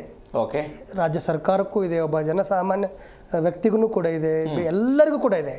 ಹೀಗಾಗಿ ಅವರು ಕೇಂದ್ರ ಸರ್ಕಾರವನ್ನು ಟೀಕೆ ಮಾಡಿದ್ರು, ಅದಕ್ಕೆ ನಾನು ಓದೋದಿಲ್ಲ ಅಂತ ರಾಜ್ಯಪಾಲರು ಏನು ಹೇಳ್ತಾ ಇದ್ದಾರೆ, ಇದು ಸಮರ್ಥನೀಯವಲ್ಲ ಅಂತ ನಂದು ಹೇಳೋದು. ಅಲ್ಲ, ಬಿಜೆಪಿಯವರು ಹೇಳ್ತಾ ಇರೋ ವಾದ, ಒಂದು ಪಕ್ಷದ ನಿರ್ಣಯವನ್ನು ತೆಗೆದುಕೊಂಡು ಬಂದು ಒಬ್ಬ ಸಾಂವಿಧಾನಿಕ ಹುದ್ದೆ ಮೇಲೆ ಕುಳಿತಿರುವ ವ್ಯಕ್ತಿ ಮೇಲೆ ಹಾಕಿ ನೀವ್ಯಾಕೆ ಅದನ್ನು ಬಾಯಿ ಬಿಡಿಸ್ತೀರಿ ಅಂತ ಬಿಜೆಪಿಯವರ ಪ್ರಶ್ನೆ. ಪಕ್ಷದ ನಿರ್ಣಯ ಅಲ್ಲ, ಅದು ಸರ್ಕಾರದ ನಿರ್ಣಯ. ಈಗ ಅದು ಕ್ಯಾಬಿನೆಟ್ ಅದನ್ನು ಅಪ್ರೂವ್ ಮಾಡಿದ ನಂತರ ಅದು ಸರ್ಕಾರದ ನಿರ್ಣಯ. ಈಗ ಅವ್ರ ಪಾರ್ಟಿದ ಪಾಲಿಸಿ ಆಗಿರ್ಬೋದು ಅದು. ಆದ್ರೆ ಈಗ ಅದು ಕ್ಯಾಬಿನೆಟ್ ಡಿಸಿಷನ್ ಆಗಿದೆಯಲ್ಲ. ಬಟ್ ರಾಷ್ಟ್ರಪತಿಗಳ ಅಂಕಿತ ಹಾಕಿದ್ದಾರೆ, ಒಬ್ಬ ವಿಬಿಜಿ ರಾಮ್ಜಿ 2025ಗೆ ಅಲ್ಲ, ಅದಕ್ಕೆ ಹಾಕಿದ್ದಾರೆ. ರಾಷ್ಟ್ರಪತಿಗಳ ಅಂಕಿತ ಹಾಕಿದ್ದಾರೆ, ಅದು ಕಾನೂನು ಆಗಿ ಹೋಗಿದೆ. ಅದನ್ನ ಯಾರು ತಡಿಲಿಕ್ಕೆ ಸಾಧ್ಯ ಇಲ್ಲ. ಈಗ ಅದನ್ನ ನೀವು ಏನೂ ಮಾಡ್ಲಿಕ್ಕೆ ಆಗಲ್ಲ, ಅದು ಕಾನೂನು ಆಗಿಬಿಟ್ಟಿದೆ. ಆದ್ರೆ ಅದನ್ನ ಟೀಕೆ ಮಾಡುವ ಅಧಿಕಾರ ನನಗಿದೆಯಲ್ಲ, ನಿಮಗಿದೆಯಲ್ಲ. ಈಗ ಕೇಂದ್ರ ಸರ್ಕಾರ ಮಾಡಿದಂಥ ಒಂದು ಕಾನೂನನ್ನು ಟೀಕೆನೆ ಮಾಡಬಾರ್ದು ಅಂತೇಳಿದೆ. 3 ಕೃಷಿ ಕಾನೂನುಗಳನ್ನು ಕೇಂದ್ರ ಸರ್ಕಾರ ಮಾಡ್ತವೆ. ಅದು ಕೂಡ ಎಲ್ಲ ಪಾಸ್ ಆಗಿತ್ತು, ರಾಷ್ಟ್ರಪತಿಗಳು ಅಂಕಿತ ಹಾಕಿದ್ರು, ಎಲ್ಲವೂ ಆಗಿತ್ತು. ವರ್ಷಗಟ್ಟಲೆ ದೆಹಲಿ ಒಳಗಡೆ ರೈತರು ಸಾವಿರಾರು ಸಂಖ್ಯೆಯೊಳಗೆ ಪ್ರತಿಭಟನೆ ಮಾಡಿ ಕೊನೆಗೆ ಕೇಂದ್ರ ಸರ್ಕಾರ ಅದನ್ನ ವಿಡ್ರಾ ಮಾಡ್ತು. ಆಯ್ತಾ? ಈಗ ಅದು ಕಾನೂನು ಆಗಿಲ್ಲ ಅಂತ ಯಾರು ಹೇಳ್ತಾ ಇಲ್ಲ. ಅದನ್ನು ಇಂಪ್ಲಿಮೆಂಟ್ ಮಾಡೋದನ್ನು ಯಾರಿಗೂ ತಡಿಲಿಕ್ಕೂ ಸಾಧ್ಯ ಇಲ್ಲ. ಓಕೆ. ನೀವು ಒಂದು ಬೀದಿಗಿಳಿದು ಹೋರಾಟ ಮಾಡಬೇಕು, ಇಲ್ಲ ಆ ಕಾನೂನನ್ನು ಪ್ರಶ್ನಿಸಿ ನೀವು ಕೋರ್ಟ್ಗೆ ಹೋಗಬೇಕು. ಕೋರ್ಟ್ನೊಳಗಡೆ ಏನು ತೀರ್ಮಾನ ಆಗುತ್ತೆ ಅದನ್ನು ಇಬ್ಬರು ಪಾಲಿಸಬೇಕು. ಓಕೆ. ಕೋರ್ಟ್ನೊಳಗಡೆ ಆ ಕಾನೂನು ಆ ಒಂದು ಸ್ಕೀಮ್ ಪರವಾಗಿ ತೀರ್ಮಾನ ಬಂದರೆ ಇವರು ಪಾಲಿಸಬೇಕು. ಸ್ಕೀಮ್ನೊಳಗೆ ಏನಾದರೂ ಬದಲಾವಣೆ ಮಾಡಿರಿ ಅಂತ ಕೋರ್ಟ್ ಹೇಳಿದರೆ ಅವರು ಪಾಲಿಸಬೇಕು. ಅದು ಆಮೇಲೆ ಅದು ನೆಕ್ಸ್ಟ್ ವಿಚಾರ. ಆದರೆ ಟೀಕೆ ಮಾಡುವ ಅಧಿಕಾರ ಇಲ್ಲ ಅಂತಂಗೆ. ಈಗ ಅವರು ಟೀಕೆ ಮಾಡಿದ್ರು ಅದಕ್ಕೆ ನಾನು ಇದನ್ನು ಓದ್ತಾ ಇಲ್ಲ ಅಂತ ಹೇಳೋದಿದೆಯಲ್ಲ, ಇದು ಸಮರ್ಥನೀಯವಲ್ಲ. ಈಗ ಆಕ್ಷೇಪಾರ್ಹ ಪದ ಏನು ಬಳಕೆ ಆಗಿತ್ತು ಅನ್ನೋದೇನಾದರೂ ಹೇಳಿದರೆ ಗುತ್ತಿಗೆದಾರರಿಗೆ ಭ್ರಷ್ಟಾಚಾರ ಮಾಡಿಕೊಡೋದಕ್ಕೆ ಅನುಕೂಲ ಮಾಡಿಕೊಡುತ್ತೆ. ಇದರೊಳಗೆ ಆಕ್ಷೇಪಾರ್ಹ ಏನಿದೆ? ಇದು ಪೊಲಿಟಿಕಲ್ ಅಲಿಗೇಷನ್ಸ್ ಅಲ್ವಾ? ಓಕೆ. ಪೊಲಿಟಿಕಲ್ ಅಲಿಗೇಷನ್ಸ್ ಅಲ್ವಾ? ಈಗ ಇವ್ರಿಗೆ ಅವರು BJP ಅಧಿಕಾರದೊಳಗಿದ್ದಾಗ ಕಾಂಗ್ರೆಸ್ನವರು 40% ಕಮಿಷನ್ ಆರೋಪ ಮಾಡ್ತಾ ಇದ್ರು. ಈಗ ಇವರು 60% ಕಮಿಷನನ್ನು ಆರೋಪ ಮಾಡ್ತಾ ಇದ್ದಾರೆ. ಬಹಳಷ್ಟು ಜನ ಗುತ್ತಿಗೆದಾರರ ಸಂಘದವರು ಕೂಡ ಸರ್ಕಾರದ ವಿರುದ್ಧ ಆರೋಪವನ್ನು ಮಾಡ್ತಾ ಇದ್ದಾರೆ. ದುಡ್ಡು ಕಮಿಷನ್ನು ಕೊಡದೇ ಇದ್ರೆ ನಮ್ಮ ಕೆಲಸಗಳು ಆಗಲ್ಲ ಅಂತ ಹೇಳ್ತಾ ಇದ್ದಾರೆ. ಇದು ಆರೋಪಗಳಿದು. ಓಕೆ. ಈಗ ಇದು ಆರೋಪಗಳು. ಅದಕ್ಕೆ ಇದರೊಳಗಡೆ ಆಕ್ಷೇಪಾರ್ಹ ಅಂತಂದ್ರೆ ಅನ್ಕಾನ್ಸ್ಟಿಟ್ಯೂಷನಲ್ ಏನಾದರೂ ಇತ್ತಾ? ಓಕೆ. ಸಂವಿಧಾನಕ್ಕೆ ವ್ಯತಿರಿಕ್ತವಾದಂಥ ವಿಚಾರ ಏನಾದರೂ ಇತ್ತಾ ಅಂತ. ನಾನು ಕೇವಲ ಇದನ್ನು ಕರ್ನಾಟಕ ಗೌರ್ಮೆಂಟು, ಕೇಂದ್ರ ಸರ್ಕಾರ ಮತ್ತು ಇವತ್ತು ನಡೆದಂಥ ಬೆಳವಣಿಗೆಗೆ ಮಾತ್ರ ಸೀಮಿತವಾಗಿ ಮಾತಾಡ್ತಾ ಇಲ್ಲ. ಈಗ ನೀವು ನೋಡಿ ಇದು ಎಲ್ಲಿಗೆ ಹೋಗುತ್ತೆ ಅಂತಂದರೆ, ಇವತ್ತು ಸರ್ಕಾರ ಯಾವುದಿದೆ, ಯಾವ ಪಕ್ಷದಿದೆ, ರಾಜ್ಯದೊಳಗೆ ಯಾವುದಿದೆ, ಕೇಂದ್ರದೊಳಗಡೆ ಯಾವುದಿದೆ ಅನ್ನೋದು ಮುಖ್ಯ ಅಲ್ಲ. ನಮಗೆ ಸರ್ಕಾರಗಳು ಮುಖ್ಯ ಅಲ್ಲ. ಸರ್ಕಾರ ಇವತ್ತು ಇಲ್ಲಿ ಕಾಂಗ್ರೆಸ್ ಇರ್ಬೋದು, ನಾಳೆ BJP ಆಗ್ಬೋದು, ಅಲ್ಲಿನೂ ಚೇಂಜ್ ಆಗ್ಬೋದು, ಅಥವಾ ಎರಡು ಕಡೆ ಒಂದೇ ಇರ್ಬೋದು. ಸರ್ಕಾರಗಳು ಮುಖ್ಯ ಅಲ್ಲ. ಆದರೆ ಕೆಲವು ಲೇಟ್ ಡೌನ್ ಪ್ರೊಸೀಜರ್ಸ್ ಇವೆ. ಕೆಲವು ಸಂವಿಧಾನದ ಒಂದು ಇದು ಇದೆ, ಏನು ಅನುಚ್ಛೇದಗಳು ಏನು ಹೇಳ್ತವೆ, ರೀತಿ ನೀತಿಗಳಿದಾವೆ. ಒಂದು ಪಾರ್ಲಿಮೆಂಟ್ರಿ ಒಂದು ಪ್ರೊಸೀಡಿಂಗ್ಸ್ ಏನಿದೆ, ಒಂದು ಪ್ರೆಸಿಡೆಂಟ್ ಏನಿದೆ, ಏನು ನಡ್ಕೊಂಡು ಬಂದಿದೆ, ಅದಕ್ಕೆ ವಿರುದ್ಧವಾಗಿದ್ದಾಗ ಅದನ್ನು ಮಾಡಿದಾಗ ಏನಾಗುತ್ತೆ, ಈ ಒಕ್ಕೂಟ ವ್ಯವಸ್ಥೆ ಶಿಥಿಲ ಆಗುತ್ತೆ. ಈ ಒಕ್ಕೂಟ ವ್ಯವಸ್ಥೆ ಶಿಥಿಲ ಆಗುತ್ತೆ ಅನ್ನೋದು ನನ್ನ ಅಭಿಪ್ರಾಯ. ಸರ್ಕಾರ ಯಾವುದಾದ್ರೂ ಇರಲಿ. ಕಾಳೆ ಸರ್, ನೀವು ಅವಾಗಲೇ ಮಾತನಾಡ್ತಾ ಇದ್ದೀವಿ 1967 ಅಂತ. 1966 ಅಬ್ದುಲ್ ಗಫೂರ್ ಹಬೀಬುಲ್ಲಾ ವರ್ಸಸ್ ಸ್ಪೀಕರ್ ಪ್ರಕರಣದಲ್ಲಿ ಅಲ್ಲೊಂದು ಕೋಟ್ ಮಾಡ್ತಾರೆ ಕೋರ್ಟ್ನವರು. ಸಂವಿಧಾನದ 176ನೇ ವಿಧಿಯ ಪ್ರಕಾರ ಭಾಷಣ ಮಾಡೋದು ಕರ್ತವ್ಯವಾಗಿದೆ, ಅದನ್ನು ನಿರಾಕರಿಸುವಂತಿಲ್ಲ. ಇಫ್ ಸಪೋಸ್ ಗವರ್ನರ್ ಇವತ್ತೇನಾದರೂ ಉಭಯ ಸದನಗಳಿಗೆ ಈ ಜಂಟಿ ಅಧಿವೇಶನಕ್ಕೆ ಬರದೇ ಹೋಗಿದ್ರೆ ಕಾನೂನಾತ್ಮಕವಾಗಿ ಹೋರಾಟ ಮಾಡೋದಕ್ಕೆ ಒಂದು ಅವಕಾಶ ಸಿಗ್ತಾ ಇತ್ತು, ಫೈಟ್ ಮಾಡ್ಬೋದಿತ್ತು. ಬಟ್ ಅವ್ರು ಬಂದಿದ್ದಾರೆ, ಭಾಷಣವನ್ನು ಮಾಡಿದ್ದಾರೆ, ಅದನ್ನು ಅನುಮೋದನೆ ಕೂಡ ಆಗುತ್ತೆ. ಒಂದು. ಎರಡನೇದ್ದು ಅಕ್ರಮ ಅಲ್ಲ, ಇದೊಂದು ನಿಯಮ ಬಾಹಿರ ಅಂತ ಕೋರ್ಟ್ ಆದೇಶ ಕೊಟ್ಟಿದೆ. ಯಾವ ವಿಚಾರದಲ್ಲಿ? ಭಾಷಣವನ್ನು ಸಂಪೂರ್ಣವಾಗಿ ಓದದೆ ಸದನದಿಂದ ಹೊರ ನಡೆದರೆ, ಅಥವಾ ಭಾಷಣದ ಪ್ರತಿಯನ್ನು ಸದನದ ಮುಂದಿಟ್ಟು ನಿರ್ಗಮಿಸಿದರೆ, ಅಥವಾ ಇದನ್ನು ಸಂವಿಧಾನದ ಉಲ್ಲಂಘನೆ ಅಥವಾ ಅಕ್ರಮ ಅಂತ ಕರೆಯೋದಕ್ಕೆ ಸಾಧ್ಯ ಇಲ್ಲ. ಭಾಷಣವನ್ನು ಸಂಪೂರ್ಣವಾಗಿ ಅದನ್ನು ಟೇಬಲ್ ಮೇಲೆ ಇಟ್ಟು ಹೊರಗಡೆ ಹೋದರೆ ಇದನ್ನು ಅಕ್ರಮ ಅಂತ ಕರೆಯೋದಕ್ಕೆ ಸಾಧ್ಯ ಇಲ್ಲ. ಆದರೆ ಕಾರ್ಯವಿಧಾನದ ನಿಯಮ ಬಾಹಿರತೆ ಅಂತ ಇದನ್ನು ಕರೀಬಹುದು ಅಂತ 1966 ತೀರ್ಪಿನಲ್ಲಿ ಹೇಳಿರೋದು ಇದು ಸುಪ್ರೀಂ ಕೋರ್ಟ್. ಹೌದು, ಖಂಡಿತವಲ್ಲ. ನಾವು ಆ ತೀರ್ಪನ್ನು ನಾವು ನೋಡಿದ್ದೀವಿ. ಓಕೆ. ಅದನ್ನು ನಾವು ಅದ್ರ ಮೇಲೆ ಫೀಲು ಏನಿಲ್ಲ. ಓಕೆ. ಅವ್ರು ಮಾಡಿದ್ದು ಸರಿಯಿಲ್ಲ ಅಂತ ಹೇಳಕ್ ಬರಲ್ಲ. ಬಟ್ ಸಿದ್ದರಾಮಯ್ಯನವರು ನಾವು ಕೋರ್ಟಿಗೆ ಹೋಗ್ತೀವಿ, ಅದ್ರ ಬಗ್ಗೆ ಚರ್ಚೆ ಮಾಡ್ತೀವಿ ಅಂತಾರೆ. ಎಲ್ಲ ಹೋಗ್ಬಾರ್ದು ಅಂತೇನಿಲ್ಲ. ಬಟ್ ಇವತ್ತವರು ಯಾವುದು ಹೋಗಿ ಆ ಥರ ಆಗಿಲ್ಲ. ಪಶ್ಚಿಮ ಬಂಗಾಳ ಒಂದು ಬಿಟ್ಟರೆ ಇನ್ನು ಕೇರಳ ಇತ್ತು, ತಮಿಳ್ನಾಡು ಇತ್ತು. ಬಟ್ ಹೋಗಿ ಏನು ಅಂತಿಮ ತೀರ್ಪೇನಾಗಿ ಬಂದಿಲ್ಲ ಆ ಥರ, ಏನು ಬೇರೆ ಒಮ್ಮಿಲ್ಲ ಆ ಥರ. ಬಟ್ ಅದೇನಿದೆ ಆ ಥರ ಕೋರ್ಟು ಅನ್ವಯವಾಗಿ ಅಷ್ಟೇ ತೀರ್ಪು ಕೊಟ್ಟಿದೆ. ಅದಕ್ಕೆ ಅವ್ರು ಏನು ವಿವೇಚನೆಗೆ ಬಿಟ್ಟದಂತ ನೀವು ಹೇಳಿದ್ರಲ್ಲ, ಹಾಗಾಗಿ ಅವ್ರಿಗೆ ಪವರ್ ಇದೆ, ಮಾಡ್ಬೋದು. ಹಾಗಾಗಿ ಅದು ಅಷ್ಟೇ ಕೋರ್ಟು ತೀರ್ಪು ಕೊಟ್ಟಿರೋದಲ್ಲಿ ನಾವೇನೋ ಎಕ್ಸ್ಟ್ರಾ ನೀವೇನಾದ್ರು ಮಾಡಿ ಅಂತ ನಮಗೆ ಕಾನೂನಲ್ಲಿ ಎಕ್ಸ್ಟ್ರಾ ಅದೇನು ಹೇಳಕ್ಕೆ ಬರಲಿಲ್ಲ. ಓಕೆ. ಈಗ ಏನು ಗೊತ್ತಾ, ನಾವೊಂದು ಅದ್ರ ಮಧ್ಯದಲ್ಲಿ ಒಂದು ಮಾತು ಹೇಳ್ತೇನೆ. ಈ ಥರ ಸುಮಾರು ಕಡೆ ಆಗಿದೆ, ಒಂದೇ ಕಡೆ ಅಲ್ಲ. ನಮ್ಮಲ್ಲಿ ಇದ್ದಾಗೂ ಕಾಂಗ್ರೆಸ್ ಸರ್ಕಾರ ಇದ್ದಾಗೂ ಆಗಿದೆ ಇದು. ನಮ್ಮಲ್ಲಿ ಭಾರದ್ವಾಜ್ ಇದ್ದಾಗ, ಖುರ್ಷಿದ್ ಆಲಂ ಖಾನ್ ಇದ್ದಂಥ ಕಾಲದಲ್ಲೂ ಆಗಿದೆ. 1998 ಮತ್ತು 2011ರಲ್ಲಿ 2 ಬಾರಿ ಕರ್ನಾಟಕದಲ್ಲಿ ಅವ್ರದ್ದಿದ್ದಾಗೂ ಆಗಿದೆ, ಇಲ್ಲ ಅಂತ. ಆದಾಗ ಏನೋ ಯಾವ ವಿಚಾರಕ್ಕಾದ್ವಿ ಅಂತ ಆಮೇಲೆ ಯಡಿಯೂರಪ್ಪ ಸರ್ಕಾರದಲ್ಲೂ ಆಗಿದೆ. ಈಗ ನಾವು ಅದನ್ನು ಈಗ ನೋಡಿ, ನಮ್ಮ ಉದಯವಾಳ ಅವರು ಹೇಳ್ತಾ ಇದ್ರು, ಈಗ ಎಲ್ಲನೂ ಕೋರ್ಟ್ ತೊಗೊಂಡೋಗಿ ಕೋರ್ಟಲ್ಲೇನೋ ಅದು ಅಂತಿಮವಾಗಿ ಇದನ್ನು ತೀರ್ಪೇನು ಬರ್ತದೆ, ಮತ್ತು ಕೋರ್ಟ್ಗೆ ಹೋಗ್ಲೇಬೇಕಂತೇನಿಲ್ಲ. ಹೋಗಿರೋಕ್ಕೂ ಕೆಲವು ಇದಿಲ್ಲ, ಪುರಾವೆಗಳಿಲ್ಲ. ಹೋದರೂ ಅದು ಕಾನೂನಲ್ಲಿ ಅದಕ್ಕೆ ಸೀಮಿತ, ಅದಕ್ಕೆ ಆದಂಥ ಜಡ್ಜ್ಮೆಂಟ್ ಏನಿಲ್ಲ ಅಂತ ಹೇಳಿದ್ದಾರೆ. ಹಾಗಾಗಿ ಅದರಲ್ಲಿ ಹೋಗ್ಬೋದು. ಬಟ್ ಇವ್ರು ಹೇಳ್ಬೋದು ರಾಜಕೀಯ ಅಂತ ಇದೆ, ಅದ್ರಲ್ಲಿ ಹೇಳ್ಬೋದು ನಮಗೆ. ಈಗ ಕಾನೂನು ಸಲಹೆ ತೊಗೊಂಡಿದ್ದಾರೆ, ಅವರಲ್ಲಿ ಈಗ ಅಡ್ವೊಕೇಟ್ ಜನರಲ್ ಇದ್ದಾರೆ, ಮತ್ತು ಇವರು ಪನ್ನಣ್ಣರು ಅವರು ಅಡ್ವೈಸರ್ ಇದ್ದಾರೆ, ಕೇಳಿರ್ತಾರೆ. ಈಗ ಕೇಳಿದ ತಕ್ಷಣ ಅವ್ರು ಹೇಳಬೇಕು, ಆಯಿತು ಕೋರ್ಟಲ್ಲೇ ಹೋಗಿ ಏನೋ ಒಂದು ತೀರ್ಮಾನ ಮಾಡ್ಕೊಳ್ಳೋಣ ಬಿಡಿ, ಇಲ್ಲಿ ಯಾಕೆ ನಮ್ಗೆ ಇಲ್ಲಿ, ಯಾಕಂದ್ರೆ ಕೇಂದ್ರ ಸರ್ಕಾರ ನಮ್ಮ ಪರವಾಗಿಲ್ಲ, ಅಲ್ಲಿ ರಾಷ್ಟ್ರಪತಿಯವರು ನಮ್ಮ ಪರವಾಗಿರಲ್ಲ, ಇಲ್ಲೂ ಅಷ್ಟು ವಿರೋಧ ಪಕ್ಷಗಳು. 201ನೇ ವಿಧಿಯ ಪ್ರಕಾರ ಈ ಸಂಸತ್ತಿನ ವ್ಯಾಪ್ತಿಯ ಈಗ ಈ ಪ್ರಕರಣಗಳು, ಈ ರೀತಿಯಾದಂತಹ ಏನು ಬೆಳವಣಿಗೆಗಳಾಗುತ್ತೆ ಅದನ್ನು ಅವರೇ ಬಗೆಹರಿಸ್ಕೊಳ್ಬೇಕು ಅನ್ನೋದಿದೆ ಅಂತೆ. ಇದೆ ನಾವು ಚೌಕಟ್ಟು 201ನೇ ವಿಧಿಯ ಪ್ರಕಾರ ಕೋರ್ಟ್ಗೆ ತೆಗೆದುಕೊಂಡು ಬರುವ ಬದಲು ಕೋರ್ಟ್ನಲ್ಲಿ ಸ್ಟ್ಯಾಂಡು ಕೂಡ ಆಗೋದಿಲ್ಲ, ಇದು ನೀವು ಅಲ್ಲೇ ಬಗೆಹರಿಸ್ಕೊಳ್ಬೇಕು. ಹೋಗ್ಬೋದು, ಮತ್ತೆ ವಾಪಸ್ ತರ್ಸ್ಕೋಬೋದು ನೀವು, ನಿಮಗೆ ಪವರ್ ಇದೆ ಅದು. ನೀವು ಕೋರ್ಟ್ಗೆ ಹೋಗ್ತಿರೋದು ಇಟ್ಕೊಳ್ಳಿ, ಹೋಗ್ತೀರಾ, ಅದೇನು ಸ್ಪೆಷಲ್ ಆಗಿ ಜಡ್ಜ್ಮೆಂಟ್ ಆಗುತ್ತೆ ಅಂತ ನಾನು ಹೇಳ್ತಾರ. ಮತ್ತೆ ಇವರೇ ಒಮ್ಮತವಾಗಿ ಡಿಸೈಡ್ ಮಾಡ್ಕೊಂಡು ವಾಪಸ್ ಅದು ತರ್ಸ್ಕೋಬೋದು ಇಲ್ಲಿ ಸದನಕ್ಕೆ ತರ್ಸ್ಕೊಂಡು ಇವರೇ. ಸಪೋಸ್ ರಾಜ್ಯಪಾಲರು ಇವತ್ತು ಸದನಕ್ಕೆ ಬರದೇ ಹೋಗಿದ್ರೆ ಅದನ್ನು ಪ್ರಶ್ನೆ ಮಾಡಬಹುದಿತ್ತು, 100% ಮಾಡಬಹುದಾಗಿ, ಅದು ಸಂವಿಧಾನ ಬಾಹಿರ ಆಗ್ತಿತ್ತು. ಇಲ್ಲ ಸಂವಿಧಾನ ಚೌಕಟ್ಟಲ್ಲಿ ಅದನ್ನು ಇದೆ. ಅಲ್ಲ, ಬರದೇ ಇದ್ದಿದ್ರೆ ಸಂವಿಧಾನ ಬಾಹಿರ ಆಗ್ತದೆ.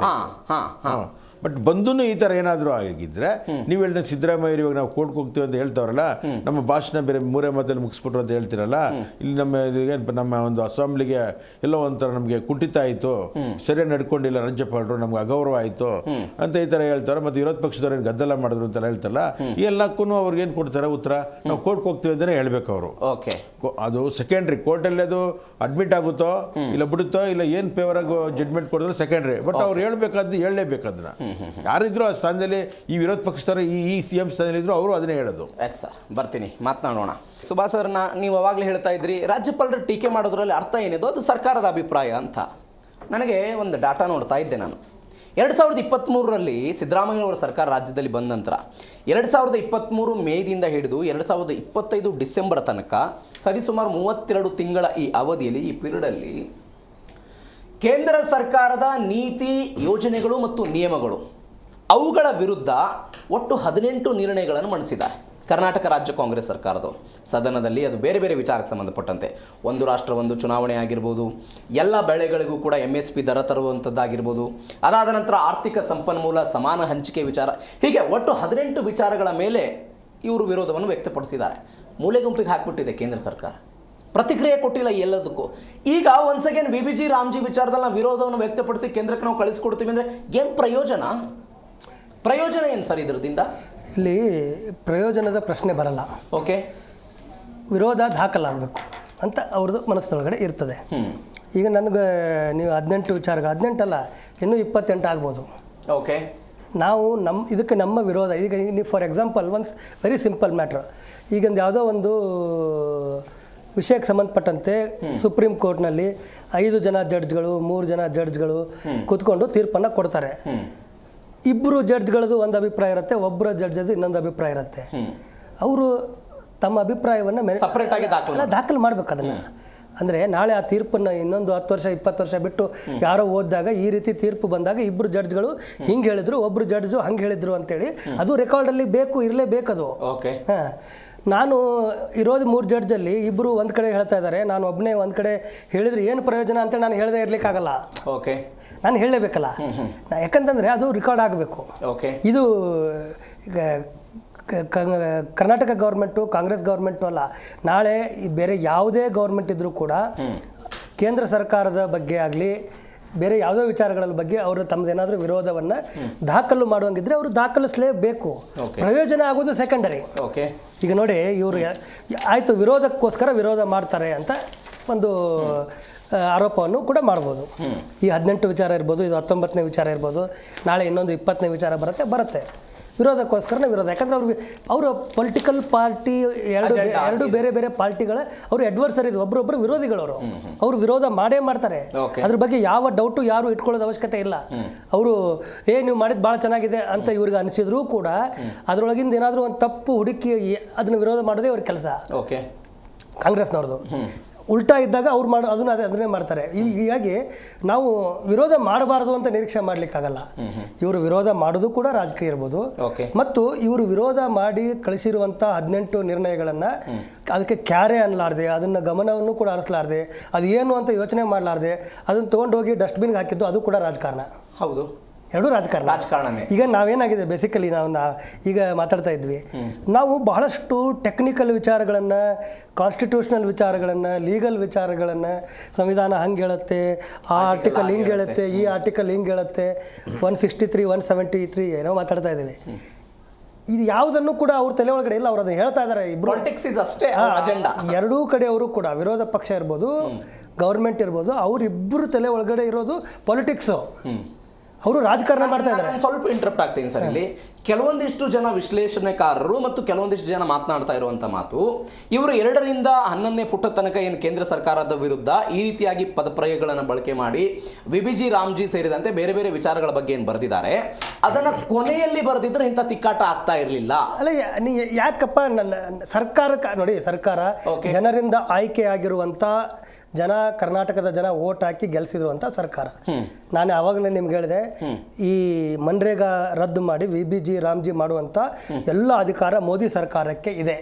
ಕಾರಣ ಏನು ಅಂತಂದ್ರೆ, ಜನರಿಂದ ಆಯ್ಕೆಯಾಗಿರುವಂಥ ಸರ್ಕಾರ, ಜನ ಓಟ್ ಹಾಕಿ ಅವ್ರನ್ನ ಗೆಲ್ಸರೆ, ಬಹುಮತ. ಈ ಒಂದು ಪಾರ್ಲಿಮೆಂಟ್ರಿ ಸಿಸ್ಟಮ್ ಆಫ್ ಡೆಮೋಕ್ರಸಿ ಒಳಗಡೆ ನಿಮಗೆ ಒಂದು ಭಾಳ ಬ್ಯೂಟಿಫುಲ್ ಒಂದು ಇದು ಇದೆ. ಏನಂದರೆ, ಈ ಆಯ್ಕೆಯಾದಂಥ ಸರ್ಕಾರಕ್ಕೆ ತಮಗೆ ಏನು ಸರಿ ಅನ್ನಿಸ್ತದೋ, ತಮಗೆ ತೋಚಿದ್ದನ್ನು, ತಮಗೆ ಸರಿ ಅನಿಸಿದ್ದನ್ನು ಮಾಡುವಂಥ ಅಧಿಕಾರ ಆಯ್ಕೆಯಾದಂಥ ಸರ್ಕಾರಕ್ಕಿರುತ್ತೆ. ಯಾಕಂದರೆ ಜನರಿಂದ ಎಲೆಕ್ಟ್ ಆಗಿರುತ್ತೆ. ಅದೇ ರೀತಿ ವಿರೋಧ ಪಕ್ಷಕ್ಕೆ ಅದನ್ನು ಟೀಕೆ ಮಾಡುವ ಅಧಿಕಾರ, ಅದನ್ನು ಆಕ್ಷೇಪ ಮಾಡುವ ಅಧಿಕಾರ, ಅದರೊಳಗಡೆ ತಿದ್ದುಪಡಿ ಮಾಡ್ರಿ ಅಂತ ಹೇಳುವ ಅಧಿಕಾರ ಇರುತ್ತೆ.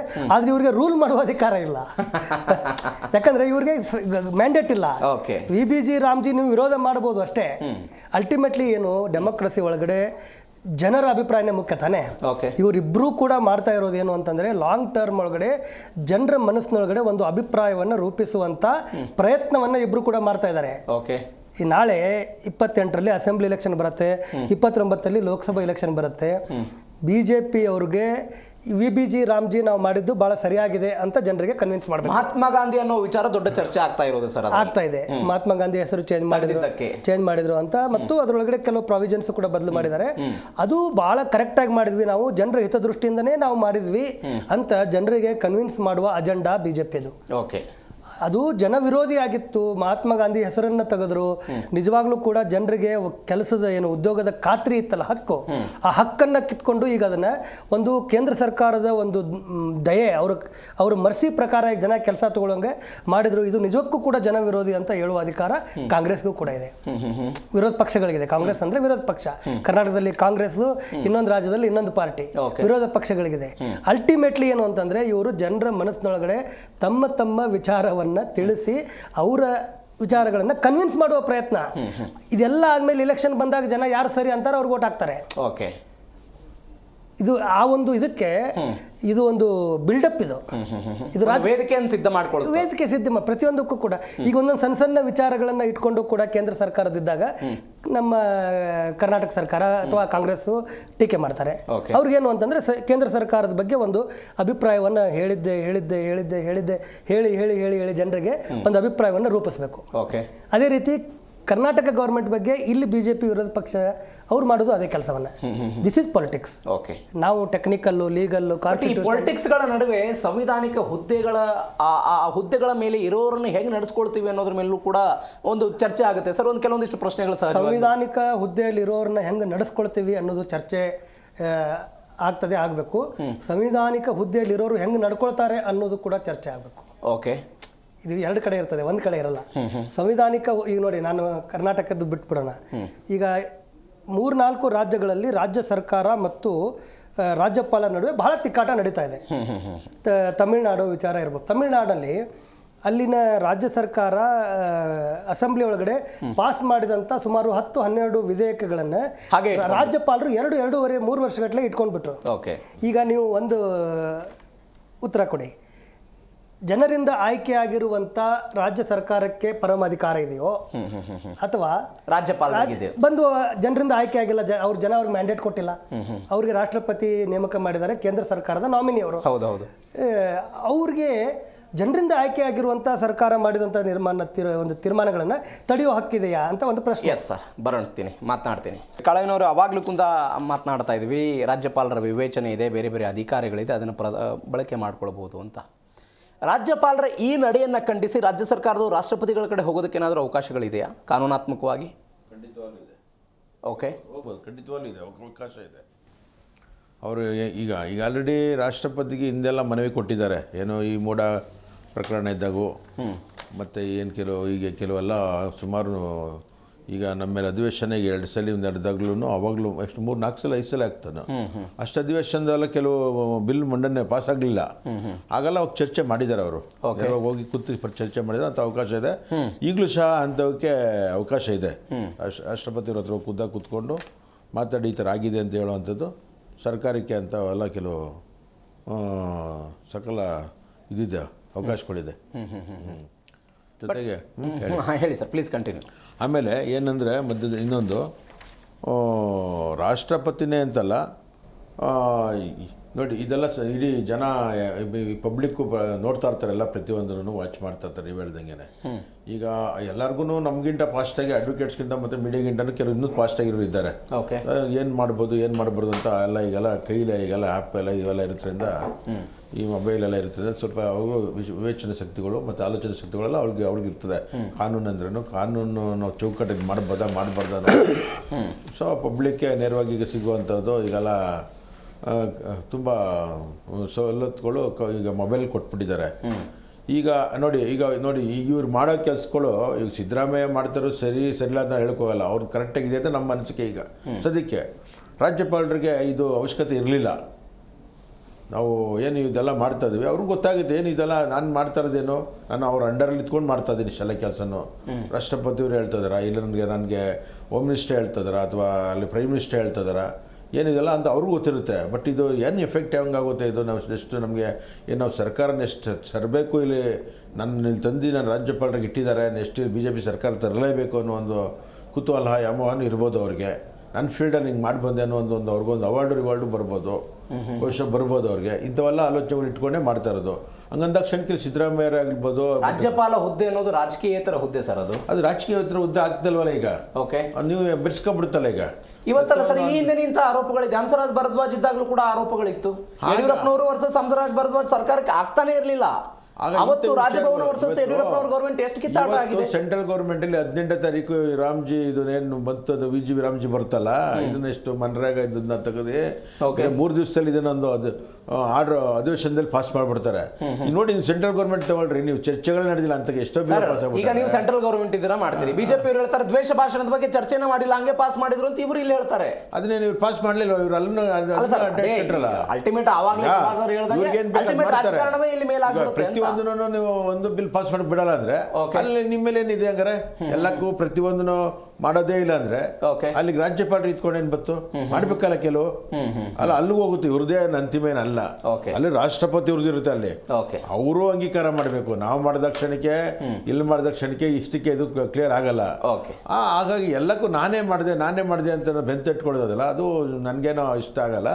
ಇದು ಯಾರು ಒಪ್ಪುವಂಥ ಕಾನೂನುಗಳೆಲ್ಲ, ಕಾನೂನು ಚೌಕಟ್ಟಲ್ಲಿ ಎಲ್ಲಕ್ಕೂ ಅವಕಾಶ ಇದೆ, ಅಂಗೀಕಾರ ಮಾಡಿ ಬಿಡ್ಬೋದು. ನಾನು ಅದೇನು ಹೇಳ್ತಾಯಿಲ್ಲ. ಬಟ್ ಅದು ಎಲ್ಲೋ ಒಂದು ಕಡೆ ಫುಲ್ 80% ರಿಸಲ್ಟ್ ಏನು ಮಾಡ್ತಾ ಇದ್ದೆ, ಪಬ್ಲಿಕ್ ಮೇಲೆ ಅದು ಪರಿಣಾಮ ಬೀರ್ತೈತೆ ಅಂತ ನಾನು ಹೇಳ್ತೀನಿ. ಎಸ್ ಸುಭಾಷ್ ಅವರೇ, ಕಾಯ್ದೆಯನ್ನು ವಿರೋಧಿಸೋರಾಗಿರ್ಬೋದು, ರಾಜ್ಯಪಾಲರ ಭಾಷಣವನ್ನು ಮೊಟಕುಗೊಳಿಸಿದ್ದು ಹೋಗಿರ್ಬೋದು, ಕಾಂಗ್ರೆಸ್ನವರು ಹೋರಾಟ ಮಾಡ್ಬೋದು, ಎಲ್ಲವೂ ಕೂಡ ಇವತ್ತು ಸದನದಲ್ಲಿ ನಡೆದುಕೊಂಡ ರೀತಿ, ಕಾಂಗ್ರೆಸ್ ಶಾಸಕರು ಸೇಮ್ ಅಂತ ಕೂಗಿದ್ರು, ಧಿಕ್ಕಾರಗಳನ್ನು ಕೂಗಿದ್ರು.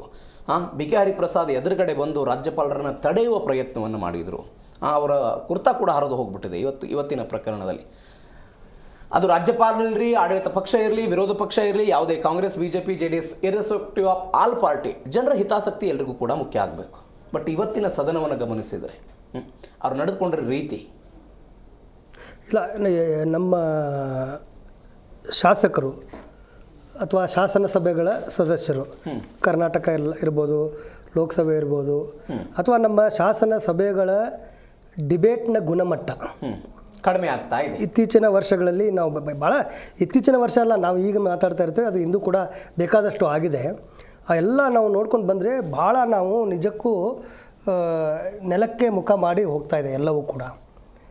ಡಿಬೇಟ್ ಗುಣಮಟ್ಟನೂ ಕೂಡ ಈಗ ಕರ್ನಾಟಕದೊಳಗಡೆ ದ್ವೇಷ ಭಾಷಣದ ಮತ್ತು ದ್ವೇಷ ಅಪರಾಧದ ಕಾಯ್ದೆ ಬಗ್ಗೆ ಚರ್ಚೆ ಆಗಲಾರದೆ ಪಾಸಾಯಿತು. ಸೆಂಟ್ರಲ್ ಗೌರ್ಮೆಂಟಲ್ಲೂ ಕೂಡ ಇದು ಬಹಳ ದೊಡ್ಡ ದುರಂತದ ಇದೆ ಈ ಬೆಳವಣಿಗೆಗಳೆಲ್ಲ. ಅಧಿವೇಶನಗಳು ನಡೆಯೋದೇ ಚರ್ಚೆ ಆಗೋದಕ್ಕೆ ಅಧಿವೇಶನಗಳಲ್ಲಿ ಚರ್ಚೆ ಆಗ್ತಾ ಇಲ್ಲ. ಓಕೆ, ಅಧಿವೇಶನಗಳಲ್ಲಿ ಚರ್ಚೆ ಆಗ್ತಾ ಇಲ್ಲ. ಎಲ್ಲರೂ ಅಧಿವೇಶನದ ಮೂಲಕ ಹೊರಗಡೆ ತಮ್ಮ ತಮ್ಮ ವೋಟ್ ಬ್ಯಾಂಕಿಗೆ ಮೆಸೇಜ್ ಕೊಡುವಂಥ ಕೆಲಸವನ್ನು ಮಾಡ್ತಾ ಇರ್ತಾರೆ. ಓಕೆ, ಅಧಿವೇಶನ ಅದೊಂದು ಅದು ವೇದಿಕೆ. ಎಲ್ಲರೂ ಕೂಡ ಒಬ್ಬ ಶಾಸಕ ಅವರು BJPಯವರಾಗಿರ್ಬೋದು, ಕಾಂಗ್ರೆಸ್ನವರಾಗಿರ್ಬೋದು, ಅಧಿವೇಶನಕ್ಕೆ ಬಂದಾಗ ಉಳಿದ ಎಲ್ಲ ರಾಜಕಾರಣವನ್ನು ಹೊರಗಿಟ್ಟು ಇಡೀ ತಮ್ಮ ಕ್ಷೇತ್ರನೋ ತಮ್ಮ ರಾಜ್ಯನೋ ತಮ್ಮ ಕಾನ್ಸ್ಟಿಟ್ಯೂಯನ್ಸಿ ಅದ್ರ ಬಗ್ಗೆನೇ ಅವರು ಅಲ್ಲಿ ಅದರ ಅಭಿವೃದ್ಧಿ ಬಗ್ಗೆ ಜನರ ಹಿತದ ಬಗ್ಗೆ ರಾಜಕಾರಣವನ್ನು ಹೊರಗಿಟ್ಟು ಮಾತಾಡಬೇಕು. ಆದರೆ ಈ ಸದನವನ್ನೇ ಬಳಸ್ಕೊಂಡು ರಾಜಕಾರಣ ಮಾಡುವಂಥ ಕೆಲಸವನ್ನು ಎಲ್ಲ ಪಾರ್ಟಿಯವರು ಕೂಡ ಮಾಡ್ತಾ ಇದ್ದಾರೆ. ಇವತ್ತು BK ಹರಿಪ್ರಸಾದ್ ಈ ರೀತಿ ಕೈ ತೋರಿಸಿ ರಾಜ್ಯಪಾಲರ ಜೊತೆಗೆ ಅದು ವಿರೋಧ ಮಾಡಲಿ. ಶೇಮ್ ಬಂದಿದ್ದು ಇದು ಶೇಮ್ ಎಲ್ಲ ಅದು ಇರುತ್ತೆ. ಧಿಕ್ಕಾರ ಇಟ್ ಇಸ್ ಭಾಳ ಕಾಮನ್ನು. ಇವ್ರು ಶೇಮ್ ಅನ್ನೋದು ಇವ್ರು ಶೇಮ್ ಅಂತಾರೆ. ಇದು ಅದೇನು ಘೋಷಣೆ ಕೂಗಿದ್ದು ಅದನ್ನು ನಾನು ಇದು ಅಂತ ಹೇಳ್ತಾ ಇಲ್ಲ, ತಪ್ಪಲ್ಲ. ಅವರವರು ರೀತಿ ಅದು ಅವರ ಒಂದು ಇದನ್ನು ವ್ಯಕ್ತಪಡಿಸುವಂಥದ್ದು. ಆದರೆ ರಾಜ್ಯಪಾಲರನ್ನ ಅಡ್ಡಗಟ್ಟಲಿಕ್ಕೆ ಪ್ರಯತ್ನ ಮಾಡ್ದಂಗೆ ಅವ್ರಿಗೆ ಕೈ ತೋರಿಸಿ ಅವರು ಬೆರಳು ತೋರಿಸಿ ಈಗ ನಡ್ಕೊಂಡೋದಿದೆಯಲ್ಲ, ಅದು ಸರಿಯಾದ ನಡವಳಿಕೆ ಅಲ್ಲ. ಅದು ಸರಿಯಾದ ನಡವಳಿಕೆ ಅಲ್ಲ.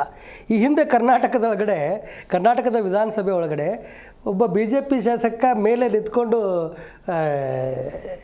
ಶರ್ಟ್ ಹರ್ಕೊಂಡು ಪರಿಷತ್ನಲ್ಲಿ ಇಲ್ಲ ವಿಧಾನಸಭೆನಲ್ಲಿ ವಿಧಾನ ಪರಿಷತ್ನಲ್ಲಿ ಒಂದು ಗಲಾಟೆ ಆಗಿತ್ತು ಸರ್. ಸಭಾಪತಿ ಸ್ಥಾನದಲ್ಲಿ ಕುಳಿತವರನ್ನ ಎಳೆದು ಕೆಳಗಿಳಿಸಿ ರೈಲ್ವೆಯಲ್ಲಿ ಆತ್ಮಹತ್ಯೆ ಮಾಡ್ಕೊಂಡಿದ್ದು ಉದಾಹರಣೆ ಕೂಡ ಅದು ಆಗಿದೆ.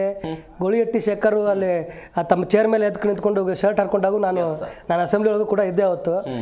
ಇವೆಲ್ಲವೂ ನಡೆದುಬಿಟ್ಟಿದೆ. ಇದು ಈ ಜನರಿಗೆ ಯಾವುದೇ ರೀತಿಯಾದಂಥ ಮಾದರಿ ಆಗುವ ರೀತಿಯ ವರ್ತನೆ ಅಲ್ಲ, ನಡವಳಿಕೆ ಅಲ್ಲ. This is all politics. ಇದನ್ನು ಜನರೊಳಗಡೆ ಒಂದು ಏನೋ ಅಭಿಪ್ರಾಯ ರೂಪಿಸ್ಲಿಕ್ಕೆ, ಮುಂದಿನ ಚುನಾವಣೆಗೆ ತಮ್ಮ ಒಂದು ನೆರೆಟಿವನ್ನು ರೆಡಿ ಮಾಡ್ಕೊಳ್ಳಿಕ್ಕೆ, ಒಂದು ಪರ್ಸೆಪ್ಷನನ್ನು ಬಿಲ್ಡ್ ಮಾಡಲಿಕ್ಕೆ ಈ ತರಹದ ಕ್ಷುಲ್ಲಕ ರಾಜಕಾರಣವನ್ನು ಎಲ್ಲರೂ ಕೂಡ ಮಾಡ್ತಾ ಇದ್ದಾರೆ. ಥ್ಯಾಂಕ್ ಯು ಸೋ ಮಚ್ ಇಬ್ಬರಿಗೂ ಕೂಡ ಇಷ್ಟ ಚರ್ಚೆಯಲ್ಲಿ ಭಾಗವಹಿಸಿದ್ದಕ್ಕೆ. Thank you so much sir. Yes, ಇಂಥದ್ದೊಂದು ಪರ ಮತ್ತು ವಿರೋಧ ಅಭಿಪ್ರಾಯಗಳು ರಾಜ್ಯಪಾಲರ ಪರವಾಗಿ ಮತ್ತು ವಿರೋಧವಾಗಿ ಆಗ್ತಾ ಇದೆ. ಸಂವಿಧಾನಾತ್ಮಕವಾಗಿ ಕೆಲವೊಂದಿಷ್ಟು ವಿಚಾರಗಳನ್ನು ಮುಂದೆ ತಂದು ರಾಜ್ಯಪಾಲರ ಪರವಾಗಿ BJPಯವರು ಮಾತನಾಡ್ತಾ ಇದ್ದಾರೆ. ನೋ ರಾಜ್ಯಪಾಲರು ಮಾಡಿದ್ದು ತಪ್ಪು ಅಂತ ಕಾಂಗ್ರೆಸ್ನವರು ಹೇಳ್ತಾ ಇದ್ದಾರೆ. ಈ ಪ್ರಕರಣ ಎಲ್ಲಿಗೆ ಹೋಗಿ ನಿಲ್ಲುತ್ತೋ ಗೊತ್ತಿಲ್ಲ. ಇದರೊಂದಿಗೆ ಇವತ್ತಿನ ಮೆಗಾ ಸುದ್ದಿಯನ್ನು ಮುಗಿಸ್ತಾ ಇದ್ದೀನಿ. ನೋಡ್ತಾ ಇರಿ ಜೀ ಕನ್ನಡ ನ್ಯೂಸ್, ಸತ್ಯವೇ ಸುದ್ದಿಯೇ ಜೀವಾಳ.